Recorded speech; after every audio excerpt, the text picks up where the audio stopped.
어머니, 이제 그만 일어나세요. 제발 좀 정신 좀 차리시라고요. 여보, 이렇게 갑자기 떠나면 나는 어떻게 하라는 거예요? 제 남편이 세상을 떠난 지 벌써 한 달이 되어 갑니다. 그날도 평소와 다름없이 출근했던 남편은 퇴근길 교통사고로 갑자기 저를 떠났습니다. 30년을 함께 지내온 남편이었기에 갑작스러운 이별이 더욱 큰 아픔으로 다가왔습니다. 장례식장에는 이미 많은 조문객들이 찾아와 있었고, 저는 그저 기계처럼 인사를 받았습니다.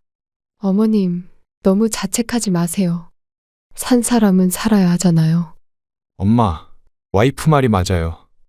아버지도 좋은 곳으로 가셨을 거예요. 아들과 며느리의 말이 귓가에 맴돌았지만 실감이 나지 않았습니다. 장례식장 구석에서 저는 남편과의 마지막 통화를 떠올렸습니다. 여보, 오늘은 일찍 들어갈게. 늦지 않을 테니 기다리지 말고 먼저 주무세요. 그러나 경찰서에서 걸려온 전화는 제 인생을 완전히 뒤바꿔 놓았습니다. 남편분께서 교통사고를 당하셨습니다. 그날 밤 남편은 끝내 돌아오지 못했습니다. 장례 기간 동안 저는 정신없이 바빴습니다. 조문객들을 맞이하고 장례 절차를 챙기면서도 마음 한구석이 텅 비어 있는 것 같았습니다. 형님, 회사 일은 어떻게 하실 거예요? 그건 내가 알아서 할게. 신경 쓰지 마. 시동생이 회사 걱정을 하자 단호하게 말했습니다. 하지만 아들과 며느리의 속삭임이 자꾸 신경 쓰였습니다. 여보, 엄마가 회사 일에 너무 집착하시는 거 아닐까? 그러게 말이야. 그냥 우리가 맡아서 하면 되는데. 장례식이 끝나고 빈소를 정리하면서도 이상한 기운이 감돌았습니다. 며느리의 눈빛이 달라져 있었고 아들은 어딘가 불안해 보였습니다. 어머니, 이제 좀 쉬세요. 저희가 다 알아서 할게요. 그래, 알았다. 회사 일도 생각해야 하는데. 어머님, 그건 나중에 천천히 이야기해요. 지금은 좀 쉬셔야죠. 장례식 후 집으로 돌아온 저는 남편의 빈자리가 더욱 크게 느껴졌습니다. 옷장 안 남편의 양복들, 침대 옆 놓인 슬리퍼, 책상 위에 놓인 안경까지 모든 것이 남편을 떠올리게 했습니다. 여보, 이렇게 가버리면 어떡해요? 혼잣말처럼 중얼거리며 눈물이 흘렀습니다. 그때 핸드폰이 울렸고 화면에는 며느리의 이름이 떴습니다. 불안한 예감이 들었지만 전화를 받을 수밖에 없었습니다. 어머니, 내일 회사에서 중요한 회의가 있어요. 꼭 참석하셔야 할 것 같아요. 며느리의 말투에서 어떤 의도가 느껴졌습니다. 남편이 떠난 지 얼마 되지도 않았는데 벌써부터 회사 일을 거론하는 것이 마음에 걸렸습니다. 알았어. 내일 가보마. 전화를 끊고 창밖을 바라보니 어둠이 깊어져 있었습니다. 이제부터 제가 혼자 걸어가야 할 길이 막막하게만 느껴졌습니다. 장례식이 끝난 다음 날 회사에 도착하자마자 며느리가 제 사무실로 들어왔습니다. 평소와는 다른 날카로운 눈빛이 느껴졌지만 저는 그저 피곤한가 보다 생각했죠. 어머니, 지금 바쁘시지 않으시죠? 엄마, 우리가 할 말이 있어요. 어머님, 회사 일은 이제 저희가 맡아서 하는 게 좋을 것 같아요. 지금이라도 회사 일에서 손을 떼시는 게 어떠세요? 아버님도 그러시길 원하셨을 거예요. 제가 이제 회사를 맡아서 할 테니 어머님은 편하게 쉬세요. 저는 며느리의 갑작스러운 태도 변화에 당황스러웠습니다. 남편과 함께 읽고 온 회사였기에 쉽게 물러날 수는 없었죠. 아들은 곁에서 아무 말도 하지 않고 며느리의 말에 고개를 끄덕이기만 했습니다. 저는 그런 아들의 모습에 더욱 섭섭함을 느꼈어요. 회사 직원들의 눈치를 보며 대화를 나누는 모습이 마치 다른 세상 같았습니다. 30년 동안 한 번도 느끼지 못했던 이질감이 사무실 안에 가득했어요. 회사 경영권은 내가 가지고 있어. 그건 알고 있지? 어머님, 하지만 이제는 바뀌어야 할 때예요. 저는 며느리의 도발적인 태도에 놀랐지만 차분히 대응하려 노력했습니다. 하지만 며느리의 다음 말은 제 심장을 얼어붙게 만들었죠. 직원들 앞에서 며느리는 마치 자신이 이미 회사를 물려받은 것처럼 행동했습니다.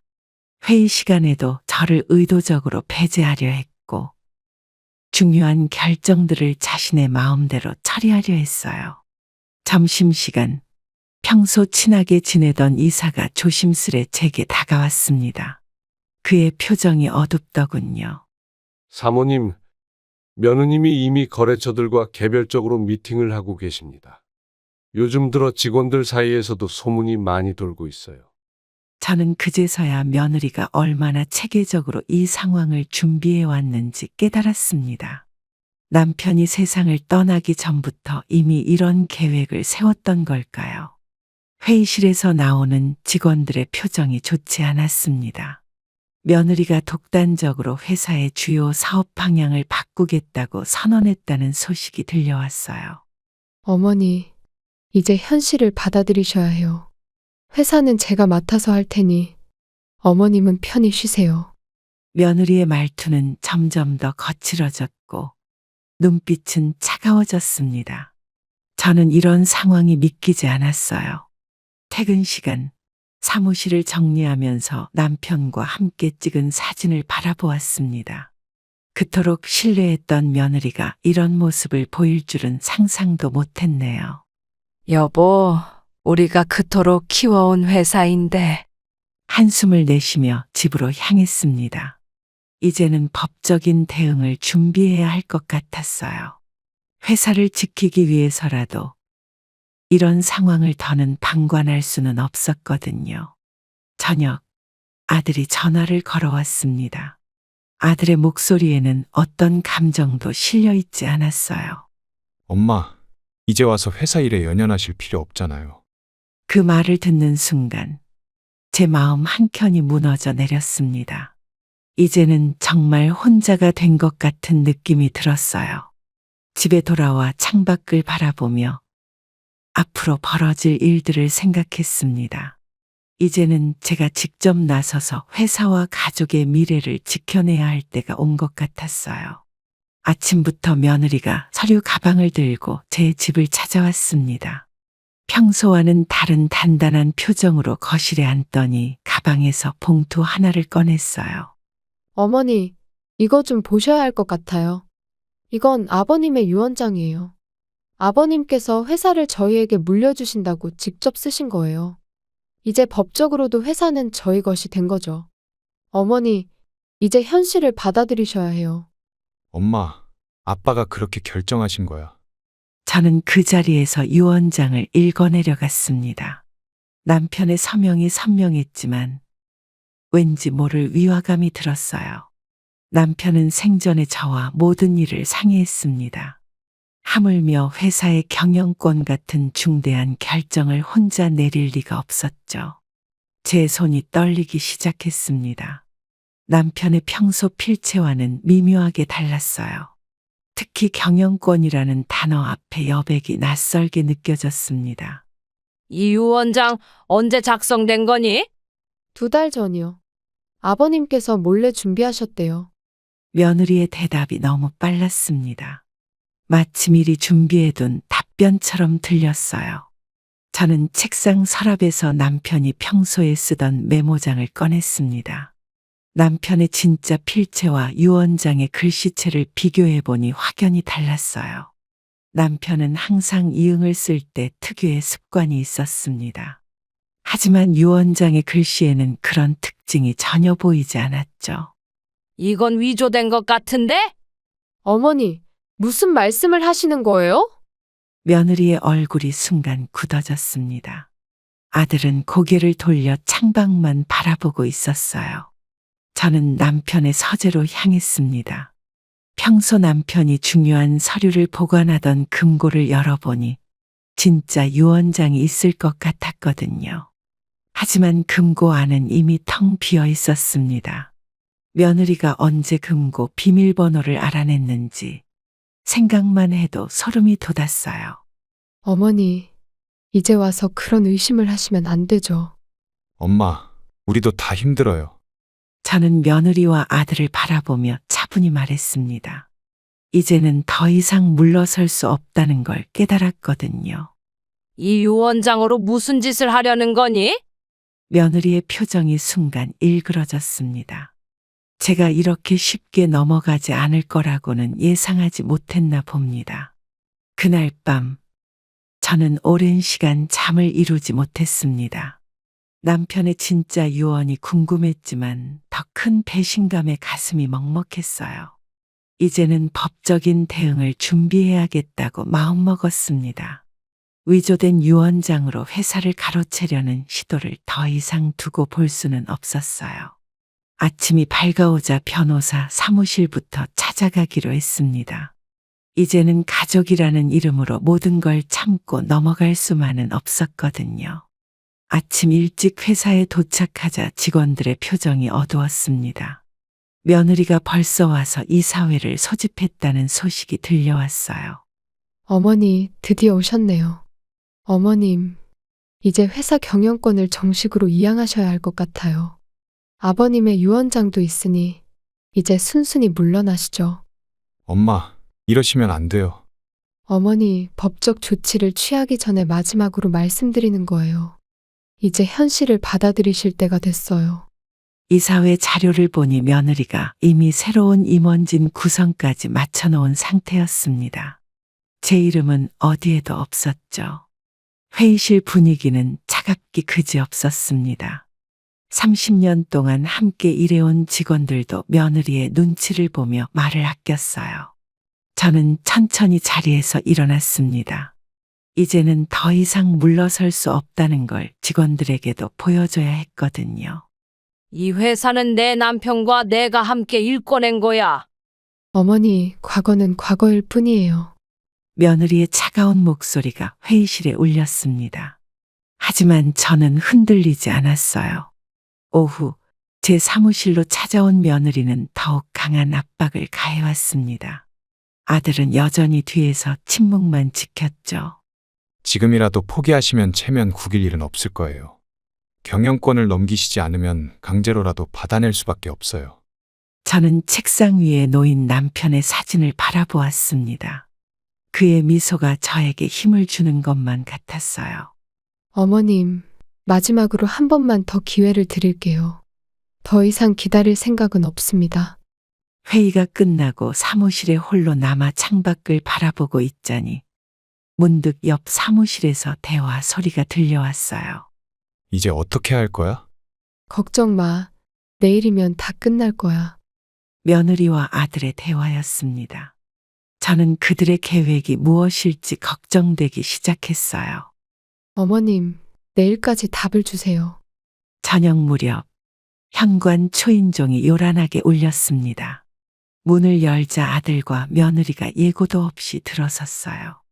며느리의 손에는 서류 뭉치가 들려 있었고 아들의 표정은 어두웠습니다. 이미 좋지 않은 상황이 벌어질 것을 직감했죠. 어머님, 오늘은 꼭 결정을 보고 가야겠어요. 엄마, 이제 그만 회사에서 물러나. 가족을 위해서라도 양보하셔야죠. 어머님, 이러다가 우리 관계까지 깨질 수 있어요. 더 이상 기다릴 시간이 없네요. 강하게 나가면 저희도 가만히 있진 않을 거예요. 며느리의 목소리에는 위협이 담겨 있었습니다. 거실 소파에 앉아 있는 동안 공기는 점점 무거워졌어요. 저는 남편과 함께 찍은 가족 사진을 바라보았습니다. 얼마 전까지만 해도 화목했던 우리 가족이 이렇게 될 줄은 몰랐네요.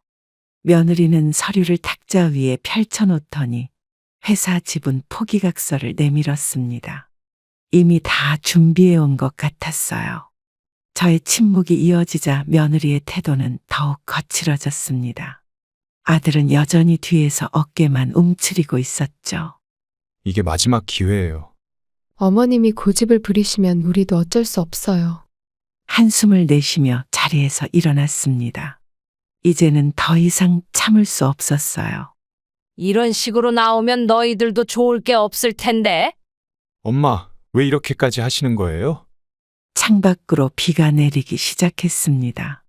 빗소리가 거실에 무거운 침묵을 채워갔어요. 어머님, 우리가 법적으로 해결하길 원하시는 건가요? 지금까지 저희가 많은 기회들을 드렸잖아요. 저는 천천히 서류를 집어들었습니다. 그리고는 며느리의 눈을 똑바로 바라보며 서류를 찢었어요. 이 회사는 내 전부야. 너희가 이렇게 나올 줄은 정말 몰랐다. 어머님, 그렇게 나오시겠다는 거죠? 마지막 기회라며 협박하듯 말하는 며느리를 보며 문득 남편이 그리워졌습니다. 엄마, 우리도 더는 참을 수 없어요. 오늘 아침 회사에서 오랫동안 함께 일했던 김 부장이 저를 찾아왔습니다. 평소와는 다른 무거운 표정으로 커피를 마시자고 제안했어요. 비 내리는 카페에서 김 부장은 조심스럽게 입을 열었습니다. 그의 목소리에는 걱정과 불안함이 가득했죠. 사모님, 며느님이 회사 자금을 빼돌리고 계시는 것 같아요. 몰래 주주들과 접촉하고 있다는 소문도 있습니다. 이미 몇몇 거래처와 개별적으로 계약을 맺으셨대요. 직원들 사이에서도 불안감이 커지고 있어요. 사모님, 빨리 조치를 취하셔야 할 것 같습니다. 이대로 가다간 회사가 큰 위험에 빠질 수도 있어요. 김 부장의 말을 듣고 있자니 머리가 어지러웠습니다. 회사 전산실에서 자금 흐름을 확인해 보니 의심스러운 거래 내역이 여러 건 발견됐어요. 며느리는 이미 주요 거래처들과 비밀리에 만남을 가지고 있었습니다. 새로운 계약서에는 모두 며느리의 이름으로 서명이 되어 있었죠. 인사팀에서는 며느리가 핵심 직원들을 자신의 편으로 만들기 위해 회사 자금으로 접대를 하고 있다는 소식도 들려왔어요. 사모님, 이건 회사 법무팀 김 과장이 몰래 전해준 자료입니다. 며느님이 개인 회사 설립을 준비하고 계신 것 같아요. 저는 자료를 훑어보며 충격에 빠졌습니다. 며느리는 이미 새로운 법인 설립을 위한 절차를 밟고 있었어요. 회사 자금이 며느리 개인 명의의 계좌로 여러 차례 이체된 기록도 확인됐습니다. 금액도 적지 않았죠. 이런 일이 있을 줄은 정말 몰랐습니다. 회사를 위해서라도 빨리 법적 조치를 취하셔야 해요. 이제는 더 이상 숨길 생각도 없어 보였어요. 이 모든 게 다 계획된 거였구나. 아침 일찍 변호사 사무실을 찾았습니다. 며느리가 제출한 유언장과 남편의 평소 필체 샘플, 회사 자금 내역까지 모든 자료를 가지고 갔어요. 베테랑 변호사는 자료들을 꼼꼼히 살펴보더니 심각한 표정으로 고개를 끄덕였습니다. 이 유언장에는 법적으로 문제의 소지가 많습니다. 필체 감정을 의뢰해보면 위조 여부를 밝힐 수 있을 것 같네요. 회사 자금 유용건도 명백한 횡령에 해당합니다. 법적 조치를 취하시면 승산이 높아 보이네요. 증거 자료들을 더 수집하시는 게 좋겠습니다. 특히 회사 자금 흐름을 추적할 만한 자료가 더 필요해요. 변호사의 말을 들으며 마음이 무거워졌습니다. 이제 가족 간의 일이 법정으로 가게 된다는 게 너무나 안타까웠어요. 하지만 이미 돌이킬 수 없는 상황이었습니다. 며느리의 불법 행위를 더 이상 방치할 수는 없었죠. 저는 회사로 돌아와 필요한 자료들을 모으기 시작했습니다. 직원들도 조용히 도움의 손길을 내밀어 주었어요. 사모님, 이건 며느님이 개인적으로 사용한 법인카드 내역입니다. 하나둘 모이는 증거들을 보며 마음이 아팠습니다. 이런 식으로 가족의 민낯을 마주하게 될 줄은 몰랐네요. 오후 회사 법무팀에서 추가 자료를 가져왔습니다. 며느리가 몰래 추진하던 새로운 법인 설립 서류였어요. 어머니, 설마 저희 몰래 다른 일을 꾸미시고 계신 건 아니죠? 엄마, 이제는 그만 포기하세요. 갑자기 사무실에 들어온 며느리와 아들을 보며 가슴이 철렁했습니다. 하지만 이제는 더 이상 물러설 수 없었어요. 호랑이도 제 말하면 온다더니 이제 법적으로 해결하자. 세상에, 어머님 그렇게 나오시겠다는 거죠? 며느리의 당당한 목소리가 사무실에 울렸습니다. 하지만 이제 저에겐 든든한 법적 조언자가 생겼어요. 모든 증거가 다 있어. 이제 그만하는 게 좋을 거야. 해질 무렵 며느리가 갑자기 제 집을 찾아왔습니다. 평소와는 다르게 다급해 보이는 모습이었어요. 현관문을 열자마자 강압적인 태도로 들어서는 며느리를 보며 무언가 좋지 않은 일이 벌어질 것 같은 예감이 들었습니다. 어머님, 이제 마지막으로 경고드립니다. 지금 당장 회사 운영에서 손을 떼세요. 이러다가 회사가 망하면 어머님도 책임져야 해요. 저희가 경영권을 가져오는 게 회사를 위한 거예요. 이대로 가다간 직원들 월급도 못 줄 수 있어요. 더 이상 기다릴 수 없다는 걸 아셔야 해요. 아들과 며느리의 협박 같은 말들이 이어졌습니다. 하지만 저는 이미 회사의 재무제표를 모두 확인한 뒤였어요. 오히려 며느리가 회사 자금을 빼돌리기 시작하면서 자금 흐름이 불안정해졌다는 것도 알고 있었습니다. 거실 소파에 앉아 며느리의 말을 듣고 있자니 문득 남편과 함께 이 회사를 키워왔던 지난 시간들이 떠올랐어요. 회사를 망하게 만드는 건 너희들이야. 어머님, 그렇게 고집 부리시다가 후회하실 겁니다. 며느리는 자리에서 벌떡 일어났습니다. 평소의 가식적인 모습은 온데간데 없이 사라져버렸어요. 직원들에게 모든 걸 알릴 거예요. 어머님이 회사를 망치고 있다고요. 저는 침착하게 서류 한 장을 꺼내 며느리 앞에 내밀었습니다. 회사 자금이 며느리의 개인 계좌로 빠져나간 증거였어요.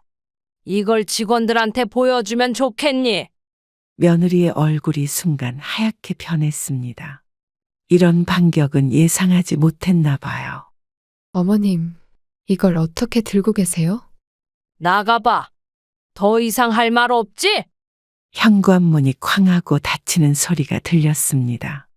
며느리의 발걸음 소리가 계단을 따라 멀어져 갔어요. 창밖으로 어둠이 내려앉고 있었습니다. 저는 남편의 사진을 바라보며 한숨을 내쉬었어요. 여보, 우리가 그토록 사랑했던 며느리가 이런 사람이었네. 변호사 사무실에서 유언장 감정 결과를 기다리고 있었습니다. 며느리가 제출한 유언장이 위조됐다는 확신이 있었지만 그래도 마음이 떨렸어요. 전문 필체 감정인이 꼼꼼하게 유언장을 살펴보더니 심각한 표정으로 고개를 저었습니다. 문서 감정 결과가 나왔습니다. 이 유언장은 100% 위조된 것이 확실합니다. 서명 필체가 완전히 다르네요. 잉크 성분도 최근 것으로 확인됩니다. 법정에서 충분히 승소할 수 있는 증거입니다. 이제 법적 조치를 취하시는 게 좋겠어요. 변호사는 유언장 위조가 명백한 범죄라고 설명했습니다. 횡령 혐의와 함께 며느리를 고소할 수 있다고 했어요. 저는 잠시 망설였습니다. 아무리 그래도 아들의 아내를 고소한다는 게 쉽지 않았거든요. 하지만 회사를 지키기 위해서는 이제 더 이상 물러설 수 없었습니다. 직원들의 생계도 걸려있는 일이었어요. 이 서류들은 횡령 혐의를 입증할 자료들입니다. 사기죄도 추가할 수 있겠네요.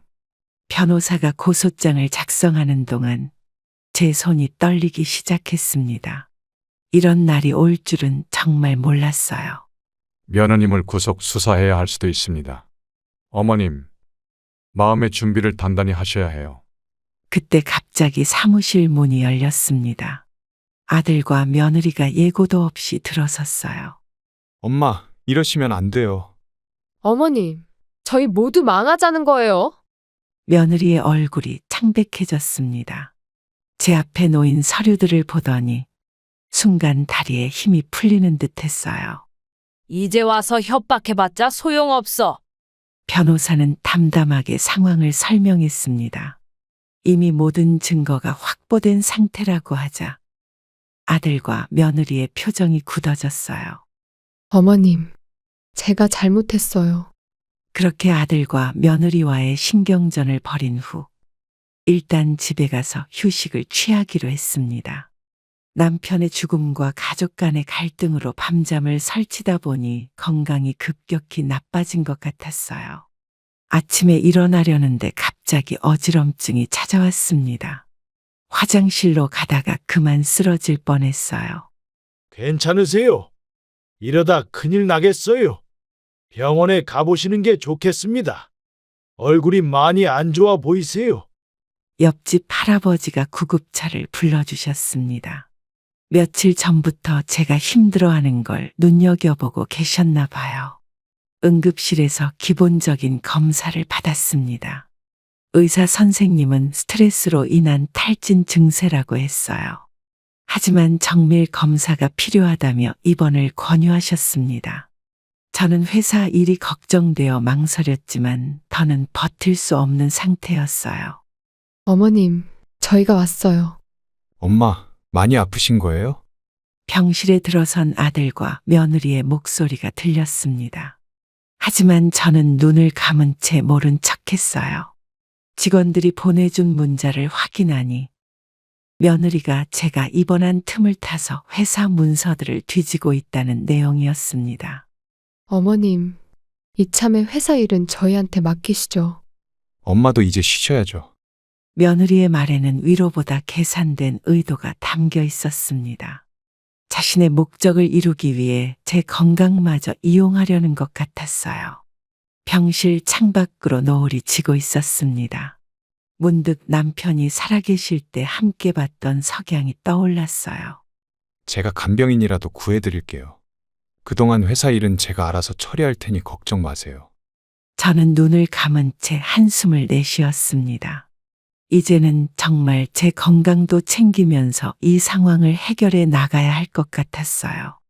김 부장님, 회사 일은 잘 부탁드려요. 담당 의사가 검사 결과지를 들고 병실로 찾아왔습니다. 평소와는 다른 무거운 표정이었기에 좋지 않은 소식이 있을 것 같은 예감이 들었어요. 진찰실에서 검사 결과를 확인하던 의사는 한참을 침묵하더니 조심스럽게 입을 열었습니다. 암이 의심됩니다. 초기 단계라 다행이지만 즉시 치료를 시작해야 해요. 스트레스가 병을 더 악화시킬 수 있습니다. 수술이 필요할 것 같네요. 입원 치료를 시작하는 게 좋겠습니다. 가족들에게도 알리시는 게 좋을 것 같아요. 검사 결과를 받아들고 창밖을 바라보았습니다. 하늘이 유난히도 맑았지만 제 마음은 흐린 구름에 가려진 것 같았어요. 아들과 며느리에게 연락하자 곧바로 병원으로 달려왔습니다. 하지만 그들의 눈빛은 여전히 차가웠어요. 담당 의사는 제 상태가 심각하니 당분간 회사 일은 완전히 내려놓아야 한다고 했습니다. 치료에만 전념해야 한다고 하더군요. 어머님, 이럴 때일수록 회사는 저희가 맡아야죠. 엄마, 이제는 건강만 생각하세요. 며느리의 말에는 여전히 속셈이 엿보였습니다. 제 병환을 이용해 회사를 차지하려는 의도가 느껴졌어요. 간병인은 제가 알아볼게요. 회사 일은 절대 신경 쓰지 마세요. 저는 눈을 감은 채 깊은 한숨을 내쉬었습니다. 병실 밖에서는 아들과 며느리가 작은 소리로 이야기를 나누고 있었습니다. 제 귀에도 들릴 듯 말 듯한 목소리였어요. 이번 기회에 확실히 회사를 가져와야 해. 엄마가 이대로 회사에 복귀하시면 안 돼. 이제는 치료와 회사 두 가지 모두를 지켜내야 한다는 무거운 책임감이 어깨를 짓누르는 것 같았습니다. 여보, 이 난관을 어떻게 헤쳐나가야 할까요? 병실 창가에 앉아 있는데 옆집 할아버지가 문을 조심스레 두드렸습니다. 평소에도 남편과 절친한 사이였던 이웃이었어요. 아마도 제 상황을 전부 파악하고 계신 것 같았어요. 사모님 들어가도 되겠습니까? 제가 사모님을 도와드리고 싶습니다. 저도 전에 대기업 법무팀에 있었거든요. 며느님의 행동이 모두 불법이에요. 사모님 혼자 힘들어하지 마세요. 할아버지의 말씀에 저도 모르게 눈물이 흘렀습니다. 이런 상황에서 도움의 손길을 내밀어 주시다니 너무나 감사했어요. 할아버지는 이미 며느리의 회사 자금 유용건에 대해서도 알고 계셨습니다. 전직 법조인의 경험으로 볼 때 충분히 법적 대응이 가능하다고 하셨어요. 저는 할아버지께 그동안의 일들을 하나하나 말씀드렸습니다. 위조된 유언장부터 회사 자금 횡령까지 모든 일이 할아버지의 예상대로였어요. 이건 명백한 문서 위조죄입니다. 회사 자금 횡령도 입증할 수 있어요. 할아버지는 노트에 꼼꼼히 메모를 하시더니 신뢰할 만한 법률팀을 추천해 주셨습니다. 오랜 경험에서 나온 조언이었기에 더욱 든든했어요. 그때 병실 밖에서 며느리의 목소리가 들렸습니다. 할아버지는 재빨리 메모를 제 베개 밑으로 숨기셨어요. 어머님, 누가 오셨나요? 이웃집 할아버지가 그냥 심심하시다고 들르신 거야. 할아버지는 자연스럽게 일상적인 대화로 말씀을 돌리셨습니다. 며느리는 의심스러운 눈빛으로 우리를 번갈아 쳐다보더니 이내 병실을 나갔어요. 걱정 마세요. 제가 끝까지 함께 하겠습니다. 전직 법조인의 든든한 지원을 받게 되어 마음이 한결 가벼워졌습니다. 이제는 혼자가 아니라는 생각에 용기가 생겼어요. 할아버님, 정말 감사합니다. 회사 직원들이 몰래 병문안을 왔습니다. 제가 입원해 있는 동안 회사에서 벌어지는 일들을 전해주기 위해서였어요. 직원들의 표정이 어둡고 긴장된 것을 보니 좋지 않은 소식이 있는 것 같았습니다. 사모님, 며느님이 회사를 장악하기 시작했어요.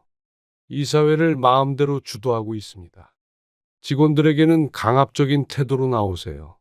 중요한 거래처들과도 독단적으로 계약을 맺고 있어요.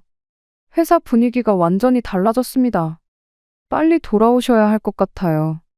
개발팀장은 며느리가 회사의 주요 사업 방향을 완전히 바꾸려 한다고 했습니다. 30년 동안 쌓아온 거래처들과의 신뢰도 무너뜨리고 있다고 해요. 인사팀에서는 며느리가 자신의 편인 사람들을 주요 보직에 앉히고 있다는 소식도 전해주었습니다. 회계팀 직원은 며느리가 회사 자금을 개인 용도로 사용하는 증거 자료들을 몰래 모아두었다고 했어요. 어머님, 누가 오셨나요? 며느리가 갑자기 병실에 들어서자 직원들은 황급히 자리를 피했습니다. 제 상태를 걱정하러 온 척하며 돌아갔어요. 직원들이 이상한 소리 하진 않았죠?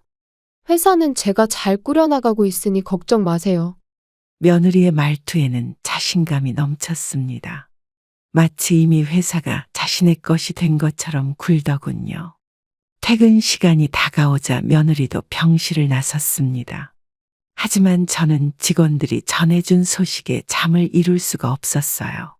남편과 함께 일구어온 회사가 이렇게 망가져가는 걸 보고만 있을 순 없었습니다.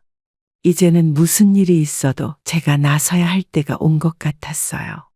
이웃집 할아버지가 오늘도 병실을 찾아오셨습니다.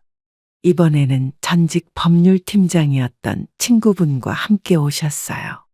할아버지는 며느리의 불법 행위들을 하나하나 분석하시더니 구체적인 대응 방안을 제시해 주셨습니다.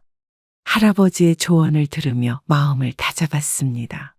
이제는 회사와 직원들을 위해서라도 강력한 조치를 취해야 할 때였어요. 법률팀장 출신인 할아버지 친구분은 며느리의 행위가 명백한 업무상 배임죄에 해당한다고 설명해 주셨습니다.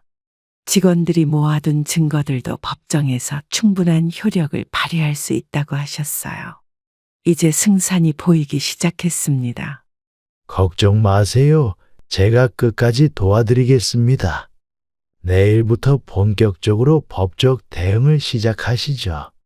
할아버지가 소개해 주신 법률팀의 조사가 시작됐습니다. 변호사는 며느리가 회사 자금을 개인 계좌로 빼돌린 증거도 확보했다고 했습니다. 금액도 상당했어요.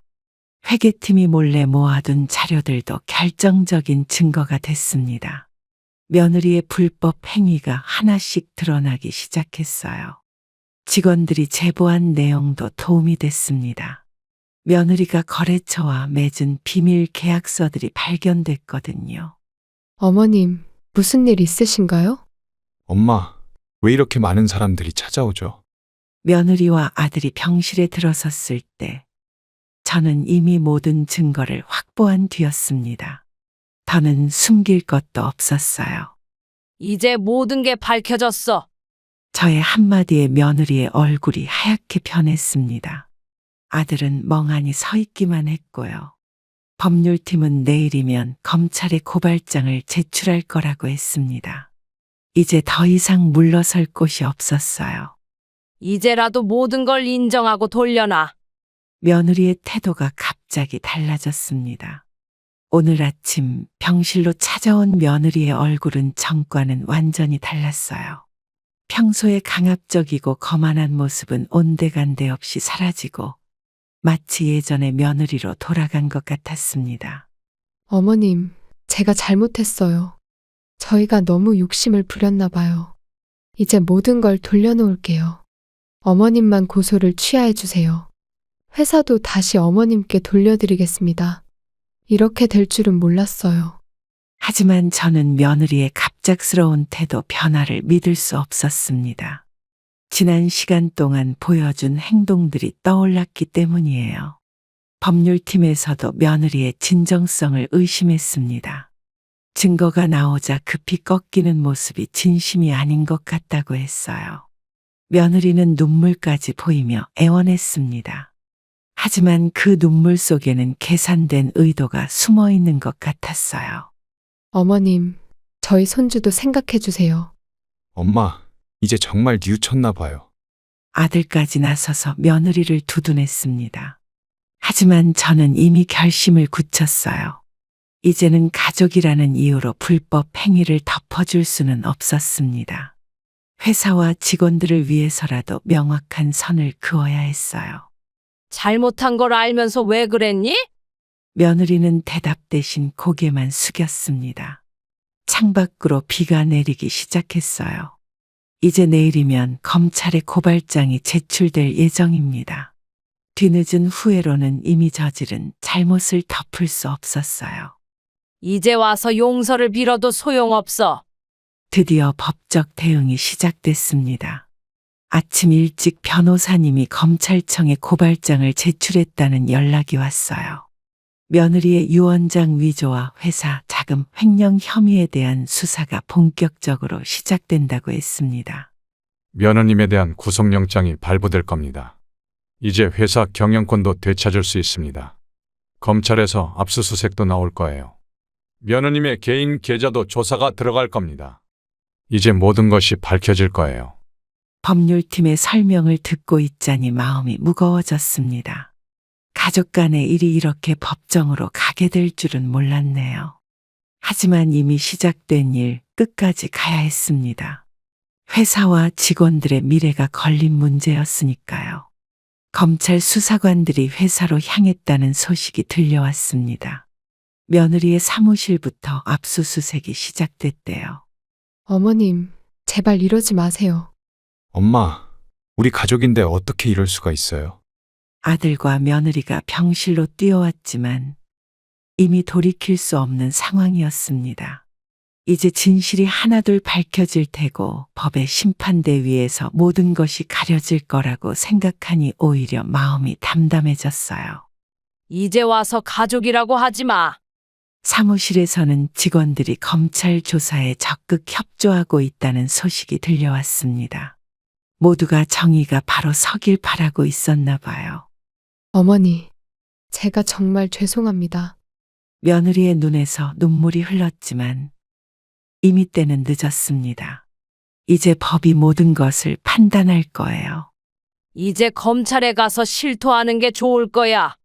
아들의 침묵이 며칠째 이어지고 있습니다. 며느리가 검찰 조사를 받는 동안에도 아들은 그저 멀리서 지켜보기만 했어요. 병실 창가에 앉아 있는데 문득 아들의 어린 시절이 떠올랐습니다. 남편과 함께 키워온 소중한 아들이었는데 이렇게 남이 되어버릴 줄은 몰랐네요. 아빠가 돌아가시고 나서 모든 게 달라졌어요. 제가 너무 약했나 봐요. 아내 말만 듣고 엄마를 외면했어요. 이제 와서 후회해도 늦었죠? 아들의 목소리에는 후회와 죄책감이 묻어났습니다.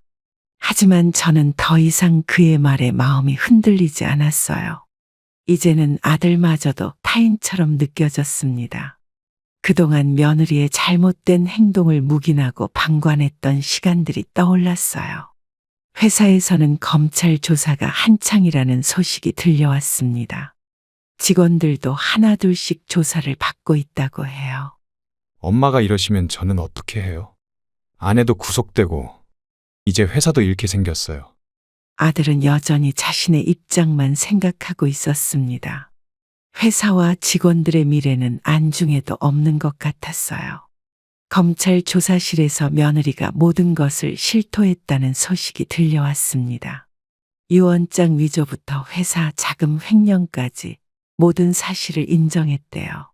엄마, 마지막으로 한 번만 용서해 주세요. 이제라도 제가 잘못했다는 걸 인정합니다. 저는 천천히 고개를 저었습니다. 이미 돌이킬 수 없는 선을 넘어버린 아들이었어요.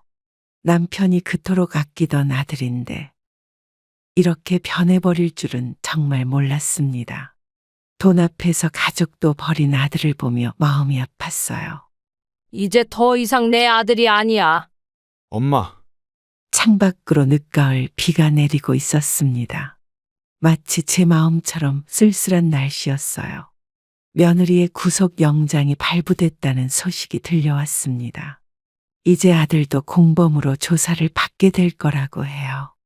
병실 창가에 기대어 앉아 지나온 시간들을 돌아보았습니다. 가족이라는 이름으로 저지른 배신이 이렇게 끝이 날 줄은 몰랐네요. 이제 가봐. 다시는 오지 마. 법원의 판결이 내려졌습니다. 변호사님이 제 병실로 찾아와 판결문을 보여주셨어요. 며느리의 유언장 위조와 횡령 혐의가 모두 인정되어 실형을 선고받았다고 합니다. 회사 경영권도 다시 제게 돌아오게 됐어요. 사모님, 승소하셨습니다. 유언장 위조가 명백하다고 판단했어요. 회사 경영권은 즉시 반환하라고 했습니다. 횡령한 금액도 모두 돌려받을 수 있어요. 이제 회사로 돌아가실 수 있습니다. 판결문을 읽어내려가는 동안 마음이 복잡했습니다. 승소했다는 기쁨보다는 가족 간의 일이 이렇게 끝나버린 현실이 안타까웠어요. 회사에서는 직원들이 환영한다는 연락이 왔습니다.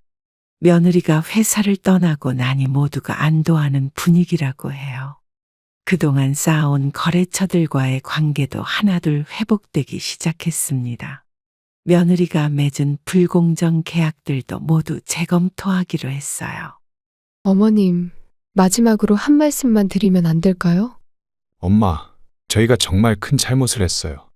며느리와 아들이 마지막으로 찾아왔지만 저는 이미 모든 것을 정리한 뒤였습니다. 이제는 새로운 시작을 해야 할 때예요. 병실 창밖으로 겨울에 첫눈이 내리기 시작했습니다. 마치 지난 일들을 모두 덮어주려는 것처럼 하얗게 내렸어요. 이제 다 끝났다. 더 이상 올 필요 없어. 변호사님은 이제 민사소송을 통해 피해 금액도 모두 돌려받을 수 있다고 했습니다. 회사의 미래를 위해서라도 끝까지 가야 한다고 하셨어요. 회사로 돌아갈 준비를 하면서 남편의 사진을 바라보았습니다. 이제야 회사를 지켜냈다고 말씀드릴 수 있게 됐네요. 여보, 이제 제가 잘 지켜낼게요. 오늘 아침 아들과 며느리가 또다시 찾아왔습니다. 이번에는 병실이 아닌 제 집 현관 앞이었어요.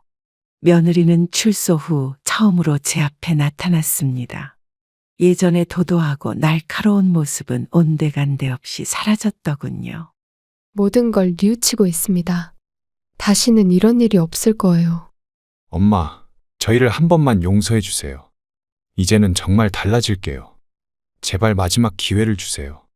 현관문 앞에서 무릎까지 꿇은 며느리를 보니 착잡한 마음이 들었습니다.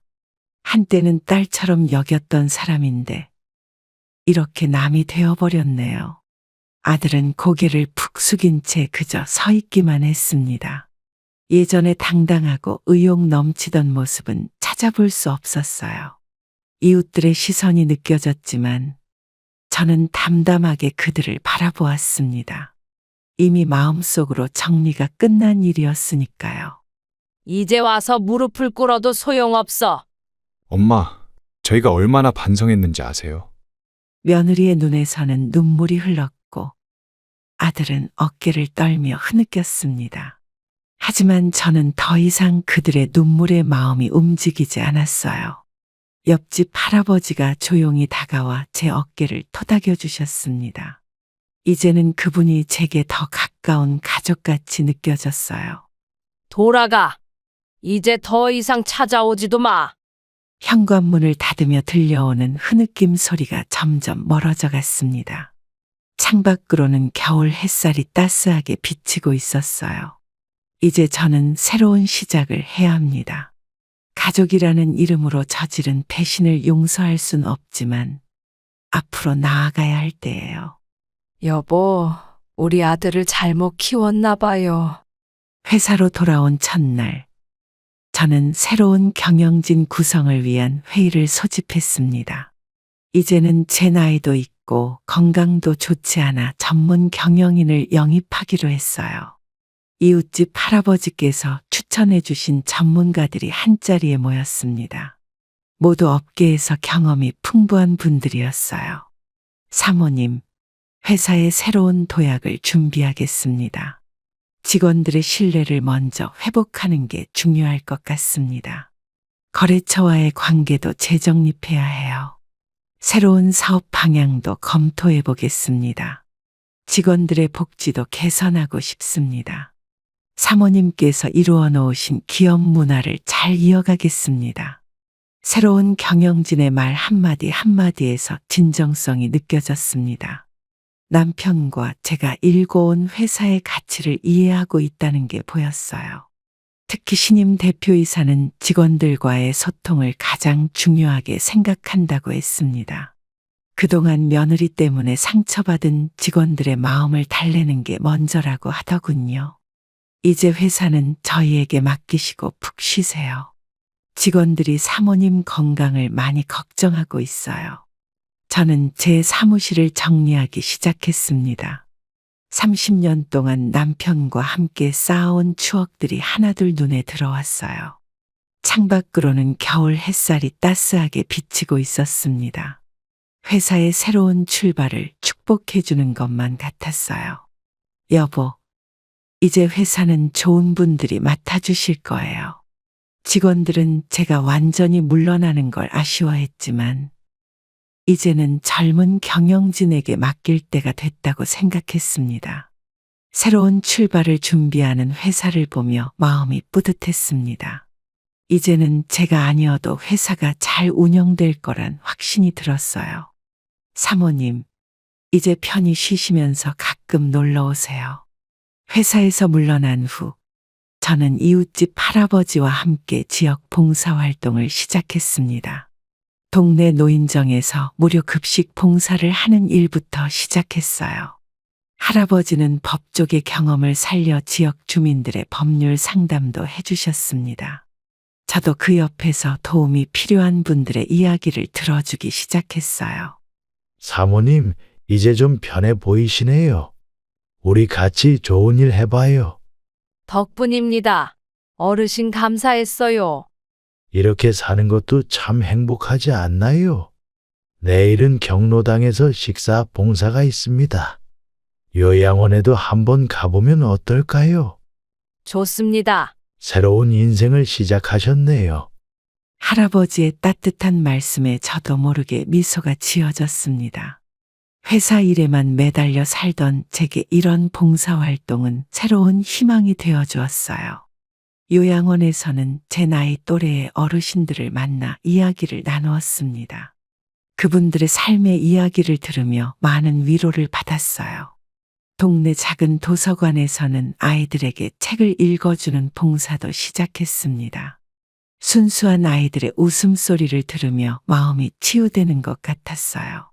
사모님, 저희 봉사단체도 한번 나와보세요. 힘들었던 시간을 이겨내셨으니 이제는 행복하실 차례예요. 봄이 오면서 동네 꽃밭 가꾸기 봉사도 시작했습니다. 흙을 만지고 꽃을 심으며 잃어버렸던 생기를 되찾는 기분이었어요. 할아버지는 저를 위해 늘 좋은 일거리를 찾아주셨습니다. 덕분에 하루하루가 새롭고 보람찼어요. 이제는 정말 행복해 보이세요. 지역 신문에서 저희의 봉사활동을 취재하러 왔습니다. 기자는 제 이야기를 듣고 감동했다며 다른 사람들에게도 희망이 될 거라고 했어요. 남편의 사진 앞에서 오늘 하루를 이야기하며 미소 지었습니다. 이제는 제 삶에도 새로운 봄이 찾아온 것 같았어요. 여보, 저 이제 잘 살 수 있을 것 같아요. 며느리와 아들이 이혼했다는 소식을 들었습니다. 동네 이웃분들이 전해주시는 말씀을 통해 알게 됐어요. 그러던 어느 날 아들이 혼자 찾아왔습니다. 전과는 다른 모습으로 현관 앞에 서 있더군요. 엄마, 이제야 정신을 차렸어요. 제가 얼마나 큰 잘못을 했는지 알았습니다. 너를 보니 할 말이 없구나. 아내의 잘못된 행동을 막았어야 했는데 너무 늦게 깨달았네요. 이제는 정말 달라지고 싶어요. 다시 한 번만 용서해 주세요. 아들의 눈에는 진심 어린 눈물이 고여 있었습니다. 더 이상 과거의 오만한 모습은 찾아볼 수 없었어요. 봉사활동을 다녀오던 길이었는데 아들은 제가 들고 있던 봉사 물품을 보더니 더욱 깊이 고개를 숙였습니다. 이웃집 할아버지께서는 아들의 태도가 많이 달라진 것 같다며 한 번쯤은 기회를 줘도 좋을 것 같다고 조심스레 말씀하셨어요. 진심으로 반성하고 있나 보구나. 엄마, 이제는 제가 봉사활동도 함께 하고 싶어요. 저는 아들의 눈을 똑바로 바라보았습니다. 그의 눈빛에서 진정한 뉘우침이 보였지만 아직은 시간이 더 필요했어요. 요양원에서 봉사활동을 하면서 만난 어르신들도 자식은 어떤 잘못을 해도 결국 자식이라고 하셨습니다. 하지만 쉽게 용서할 수는 없었어요. 시간이 필요해. 그동안 네가 한 행동들을 생각해봐. 봄바람이 불어오는 현관 앞에서 아들은 오랫동안 서 있었습니다. 예전에 당당하고 도도했던 모습은 온데간데 없이 사라졌어요. 며칠 후 아들이 요양원 봉사활동에 찾아왔다는 소식을 들었습니다. 묵묵히 청소를 하고 어르신들의 말동무가 되어준다고 해요. 엄마의 마음을 이제야 조금 알 것 같아요. 봉사활동을 통해 만난 이웃들과 더욱 가까워졌습니다. 매주 목요일마다 모여 독거노인 도시락 배달을 하면서 새로운 인연이 생겼어요. 할아버지와 함께 시작한 법률 상담 봉사도 입소문이 나면서 더 많은 분들이 찾아오셨습니다. 그분들의 이야기를 들으며 제 상처도 조금씩 아물어갔어요. 사모님, 우리 동네의 보물이세요. 아이고, 별 말씀을요. 요즘 사모님 덕분에 동네가 더 밝아진 것 같아요. 앞으로도 우리 곁에 계셔주세요. 동네 분들의 따뜻한 말씀에 저도 모르게 눈시울이 붉어졌습니다. 매주 토요일에는 지역 각자의 사연을 나누며 서로를 위로하고 이해하게 됐어요. 지역 신문에서는 저희의 봉사 활동을 이웃사랑 실천이라는 제목으로 기사화했습니다. 취재 온 기자는 저희의 모습이 감동적이라고 했어요. 할아버지와 저는 이제 서로에게 없어서는 안 될 존재가 되었습니다. 함께 봉사하며 보내는 시간이 가장 행복했어요. 여보, 이제 저는 정말 괜찮아요. 문득 하늘을 올려다보니 남편의 미소가 보이는 것 같았습니다. 이제는 정말 새로운 삶을 시작할 수 있을 것 같아요. 오늘은 남편의 기일입니다. 이웃집 할아버지와 함께 묘소를 찾았어요. 그동안 있었던 일들을 남편에게 들려주고 싶었거든요. 꽃을 들고 묘지에 도착하니 뜻밖에도 아들이 먼저 와 있었습니다. 조용히 묘비 앞에 앉아 아버지와 이야기를 나누고 있더군요. 여보, 이제는 제가 잘 살고 있어요. 아버지, 저도 이제야 깨달았습니다. 사모님, 이제 좋은 날만 있을 거예요. 엄마, 앞으로는 제가 잘할게요. 이제 우리 모두 새로운 시작을 해요. 봄바람이 묘지 주변의 꽃들을 살랑이며 불어왔습니다. 마치 남편이 우리를 반기는 것만 같았어요. 할아버지는 조용히 뒤에서 지켜보시다가 남편에게 인사를 하셨습니다. 아들은 아버지 앞에서 진심으로 뉘우치는 모습을 보였습니다. 이제야 정말 달라진 것 같아요. 여보, 우리 아들도 이제 잘 살 거예요. 회사도 새로운 경영진 하에서 안정을 찾았다고 남편에게 보고드렸습니다. 30년 동안 함께 일구어온 회사가 잘 운영되고 있다고요. 여보, 저 이제 행복해요. 아들은 조용히 제 손을 잡았고 할아버지는 따뜻한 미소로 우리를 바라보셨습니다. 우리 이제 다시 시작해요. 인생은 참 예측할 수 없는 것 같습니다. 제가 가장 믿었던 가족에게 배신을 당하고 또 전혀 모르던 이웃이 진정한 가족이 되어 주었어요. 돈이 사람의 마음을 어떻게 변하게 하는지 직접 겪어보니 부모 자식 간의 정도 이길 수 없다는 걸 깨달았습니다. 하지만 그 아픔을 통해 더 단단해질 수 있었어요. 세상에는 여전히 따뜻한 사람들이 많다는 것도 알게 됐습니다. 이제는 봉사를 통해 그 사랑을 다른 이웃들에게 나누어 주고 있습니다. 제가 받은 따뜻함을 다시 전하는 일이야말로 진정한 행복이더군요. 아들도 이제는 자신의 잘못을 깨닫고 새로운 삶을 살아가려 노력하고 있습니다. 시간은 오래 걸리겠지만 조금씩 관계를 회복해 나가려고 해요. 결국 삶은 우리가 어떤 선택을 하느냐에 달려 있나 봅니다. 돈과 욕심에 눈이 멀어 살 것인지 아니면 이웃과 함께 나누며 살 것인지는 우리의 몫이에요. 저는 이제 새로운 희망을 발견했습니다.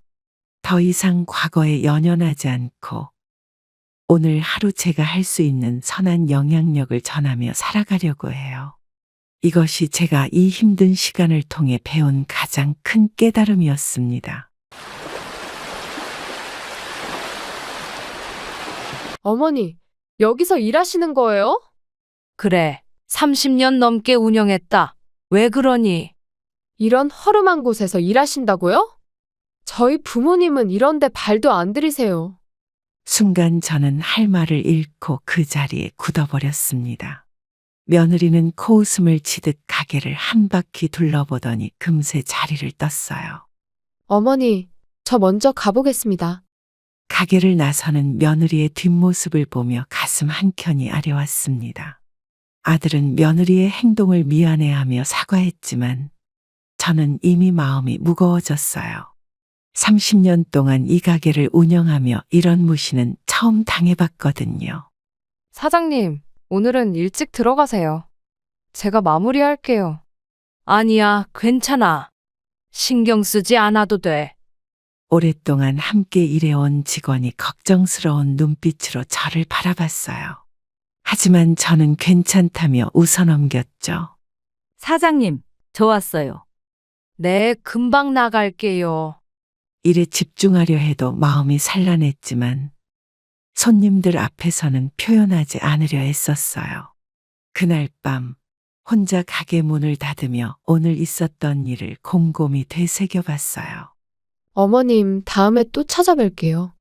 며느리의 마지막 인사가 마치 아무 일도 없었던 듯 태연했고 그런 태도가 더 어이가 없었습니다. 그 말 속에 깔린 냉소적인 톤이 아직도 귓가에 맴돌아요. 손님들이 먹고 간 빈 그릇들을 정리하며 생각했어요. 이제 시작일 뿐인데 앞으로 어떤 일들이 더 기다리고 있을까? 그래도 저는 이 가게를 지켜내야만 했습니다. 가게를 시작하게 된 건 25년 전 남편과 작은 아들을 한꺼번에 잃은 후였습니다. 그날의 기억은 아직도 선명해요. 경찰서에서 걸려온 한 통의 전화가 저희 인생을 완전히 바꿔놓았죠. 여보세요. 혹시 김영호 씨 가족분 되시나요? 네, 제가 아내입니다. 교통사고가 났는데 병원으로 와주셔야 할 것 같습니다. 그게 무슨 소리예요? 그렇게 저는 가족을 잃었습니다. 그날 이후 저는 혼자 남은 큰아들을 키우며 살아야 했습니다. 아무것도 할 줄 모르는 제가 할 수 있는 일이라곤 음식을 만드는 것뿐이었어요. 엄마, 나 학교 다녀올게. 그래, 조심히 다녀와라. 순대국 더 맛있게 만들어서 돈 많이 버세요. 우리 아들 엄마가 꼭 잘 키울게. 처음에는 작은 포장마차로 시작했습니다. 비가 오나 눈이 오나 매일 아침 일찍 일어나 장을 보고 육수를 우렸어요. 하루하루가 힘들었지만 큰아들을 위해 버텨냈죠. 포장마차를 하면서도 저는 열심히 손님들의 의견을 들었습니다. 더 맛있는 순대국을 만들기 위해 이곳저곳 맛집을 찾아다니며 연구했어요. 아줌마, 이 순대국 정말 맛있네요. 여기 육수가 참 시원해요. 매일 이렇게 정성스럽게 하시나요? 포장마차는 점점 입소문이 나기 시작했고 3년 만에 작은 가게를 얻을 수 있었습니다. 그때 저는 처음으로 희망을 봤어요. 엄마, 우리 가게 생겼다. 그래, 이제 진짜 시작이다. 가게를 연 후에도 저는 매일 새벽 4시에 일어났습니다. 장을 보고 육수를 내고 재료를 손질하는 일상이 반복됐죠. 하지만 힘들지 않았어요. 사장님, 저도 일하고 싶은데요. 여기서 일하면 힘들 텐데. 괜찮아요. 사장님처럼 열심히 할게요. 직원들도 한 명 둘 늘어났고 가게는 점점 더 바빠졌습니다. 큰아들도 무사히 대학에 들어갔고 저는 더욱 열심히 일했어요. 엄마, 이제 좀 쉬세요. 아니야, 엄마는 일하는 게 좋아. 그래도 너무 무리하지 마세요. 세월이 흘러 큰아들이 어느덧 결혼할 나이가 됐습니다.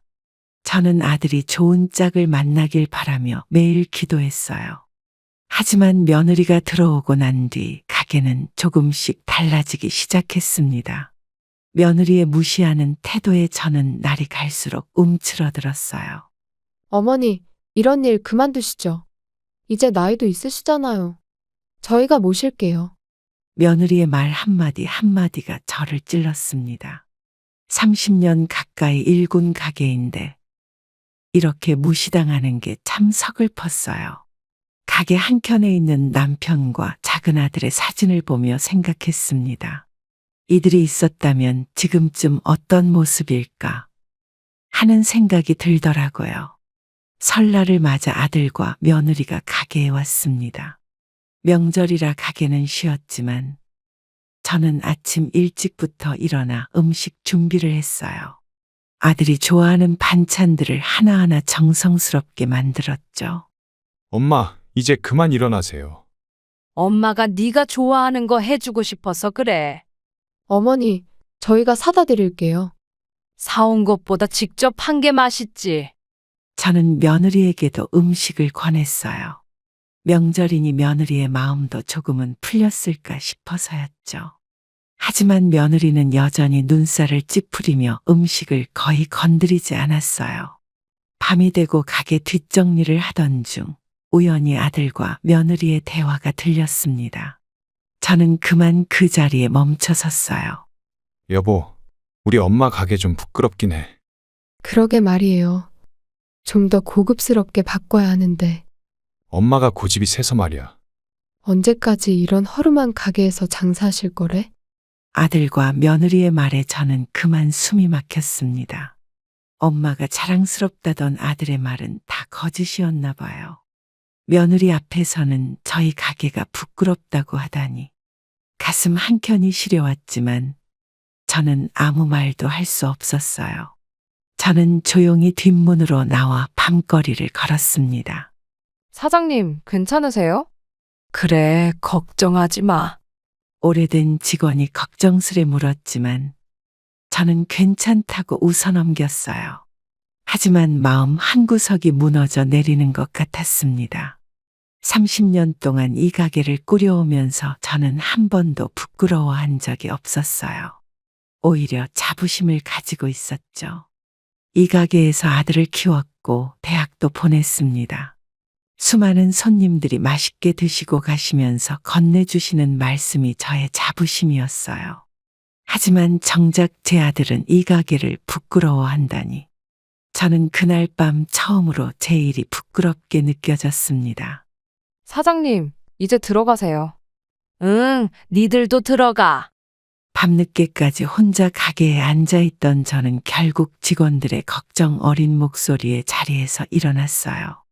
집으로 가는 길 달빛 아래 우두커니 서 있는 가게를 바라보며 생각했습니다. 이제는 제 전부인 이 가게가 아들에게는 그저 부끄러운 존재일 뿐이라니. 그 생각을 하니 발걸음이 무거워졌어요. 어느 날 지역 방송국에서 연락이 왔습니다. 30년 전통의 맛집으로 저희 가게를 소개하고 싶다는 거였어요. 처음엔 망설여졌지만 직원들이 적극 추천해 주어서 출연을 결심했죠. 사장님, 정말 좋은 기회 아닌가요? 맞아요. 이제 사장님 가게도 알려줘야죠. 우리 가게 맛은 자신 있으니까. 사장님, 저희가 옆에서 다 도와드릴게요. 그래, 고마워. 직원들의 응원에 용기를 내어 방송국 PD를 만났습니다. 하지만 이 소식을 들은 며느리가 갑자기 찾아왔어요. 어머니, 그런 싸구려 방송은 안 됩니다. 왜 그러니? 손님들한테 우리 가게 알리면 좋잖아. 그런 방송에 나가시면 저희 이미지 안 좋아요. 아니, 무슨 이미지라는 거냐?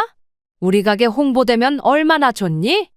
어머니, 제발 체면 좀 지키세요.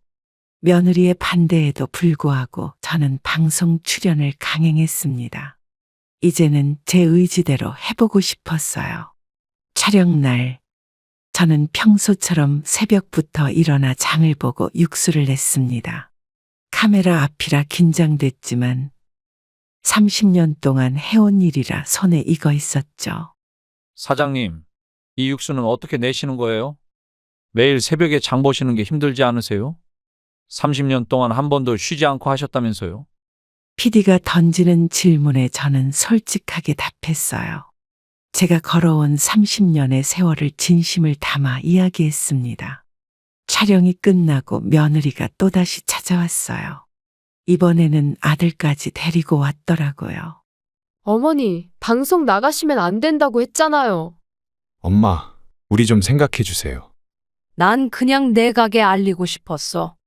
이제라도 방송 취소하세요. 아들과 며느리는 한참을 저를 설득했지만 이미 촬영이 끝난 상태였어요. 저는 처음으로 두 사람의 말을 듣지 않았습니다. 방송이 나가기 전날, 저는 혼자 가게에 앉아 생각에 잠겼어요. 이렇게 하는 게 맞는 걸까? 하는 고민이 들었지만 이미 돌이킬 수 없었죠. 사장님, 내일 방송 나간대요. 우리 사장님 드디어 방송인 되시네. 걱정 마세요. 분명 잘 될 거예요. 직원들은 여전히 저를 응원해 주었어요. 그들의 격려가 저에게는 큰 힘이 됐습니다. 밤늦게까지 가게에 혼자 남아 내일 방송될 영상을 생각하니 가슴이 뭉클해졌어요. 제가 30년 동안 지켜온 이 가게가 드디어 세상에 알려지는구나 하는 생각이 들었거든요. 방송이 나간 다음 날부터 가게는 완전히 달라졌습니다. 평소 같으면 한가한 평일 아침인데 문을 열기도 전에 손님들이 줄을 서기 시작했어요. 사장님, 어제 방송 봤어요. 30년 전통이라고 해서 왔습니다. 저희는 부산에서 왔어요. 전주에서 일부러 찾아왔습니다. 사진 한 장만 같이 찍어주세요. 순대국을 끓이는 속도가 손님들의 발걸음을 따라가지 못했어요. 직원들과 저는 정신없이 움직였지만 대기 손님은 계속 늘어났습니다. 오후가 되자 아들과 며느리가 급하게 가게로 찾아왔어요. 며느리의 표정이 달라져 있었죠. 어머니, 와 대박이에요. 엄마, 우리가 잘못 생각했네요. 이렇게 손님들이 많이 올 줄 몰랐어요. 어머니 가게가 이제 전국구네요. 며느리는 방송 전과는 완전히 다른 태도로 저를 대했어요. 손님들 사이를 누비며 사진도 찍고 SNS에 글도 올리더라고요. 저는 평소처럼 주방에서 음식을 만들었습니다. 매출이 늘어난 것도 기쁘지만 더 중요한 건 맛이니까요. 사장님, 오늘 매출이 평소의 3배예요. 손님들 반응도 너무 좋으시고, 이제 가게 더 크게 내야 하는 거 아닌가요? 직원들은 신이 나서 이야기했지만 저는 묵묵히 일만 했어요. 30년 동안 해온 대로만 하면 된다고 생각했거든요. 저녁이 되자 아들이 다시 찾아왔습니다. 이번에는 정장을 차려입고 왔더라고요. 엄마, 이제 사업 확장해야 할 것 같아요. 난 지금이 좋아. 프랜차이즈 제의도 들어오고 있대요. 그냥 내가 할 수 있는 만큼만 할란다. 아들은 계속해서 사업 확장을 이야기했지만 저는 고개를 저었어요. 욕심을 부리다가 맛이 변할까봐 걱정됐거든요. 그날 밤 가게 문을 닫으며 생각했습니다. 갑자기 찾아온 인기가 반가우면서도 한편으로는 부담스러웠어요. 직원들은 즐거워했지만 저는 마음이 무거웠습니다. 이 맛을 지키려면 더 많은 책임감이 필요할 것 같았거든요. 사장님, 내일도 일찍 나오셔야 할 것 같아요. 그래, 더 일찍 나와야겠다. 내일도 많은 손님들이 찾아올 텐데 저는 늘 해왔던 것처럼 새벽에 일어나 장을 보러 가야겠다고 생각했어요. 어느 날 오후 장을 보고 돌아오는 길에 가게 앞이 소란스러웠습니다. 며느리가 갑자기 나타나 직원들에게 이것저것 지시를 하고 있었어요. 여기 조명 다 바꾸세요. 이런 식으로 일하시면 안 되죠. 벽지도 전부 교체하고요. 직원분들 유니폼도 새로 맞춰야겠어요. 이제부터 제가 가게를 관리할 거예요. 저는 잠시 멈춰서서 이 광경을 지켜봤어요. 직원들은 당황한 듯 어쩔 줄 몰라 하고 있었죠. 며느리는 제가 온 것도 모르고 가게 구석구석을 둘러보며 이것저것 지적했습니다. 30년 동안 한 번도 허락 없이 가게에 들어온 적이 없었는데 이건 너무 지나친 거였어요. 이 그릇들 전부 고급스러운 걸로 바꿔요. 메뉴판도 새로 디자인해야겠어요. 주방도 좀 현대적으로 바꿔야 할 것 같네요. 손님들 눈높이가 달라졌으니까요. 이런 식으로 하면 안 되죠.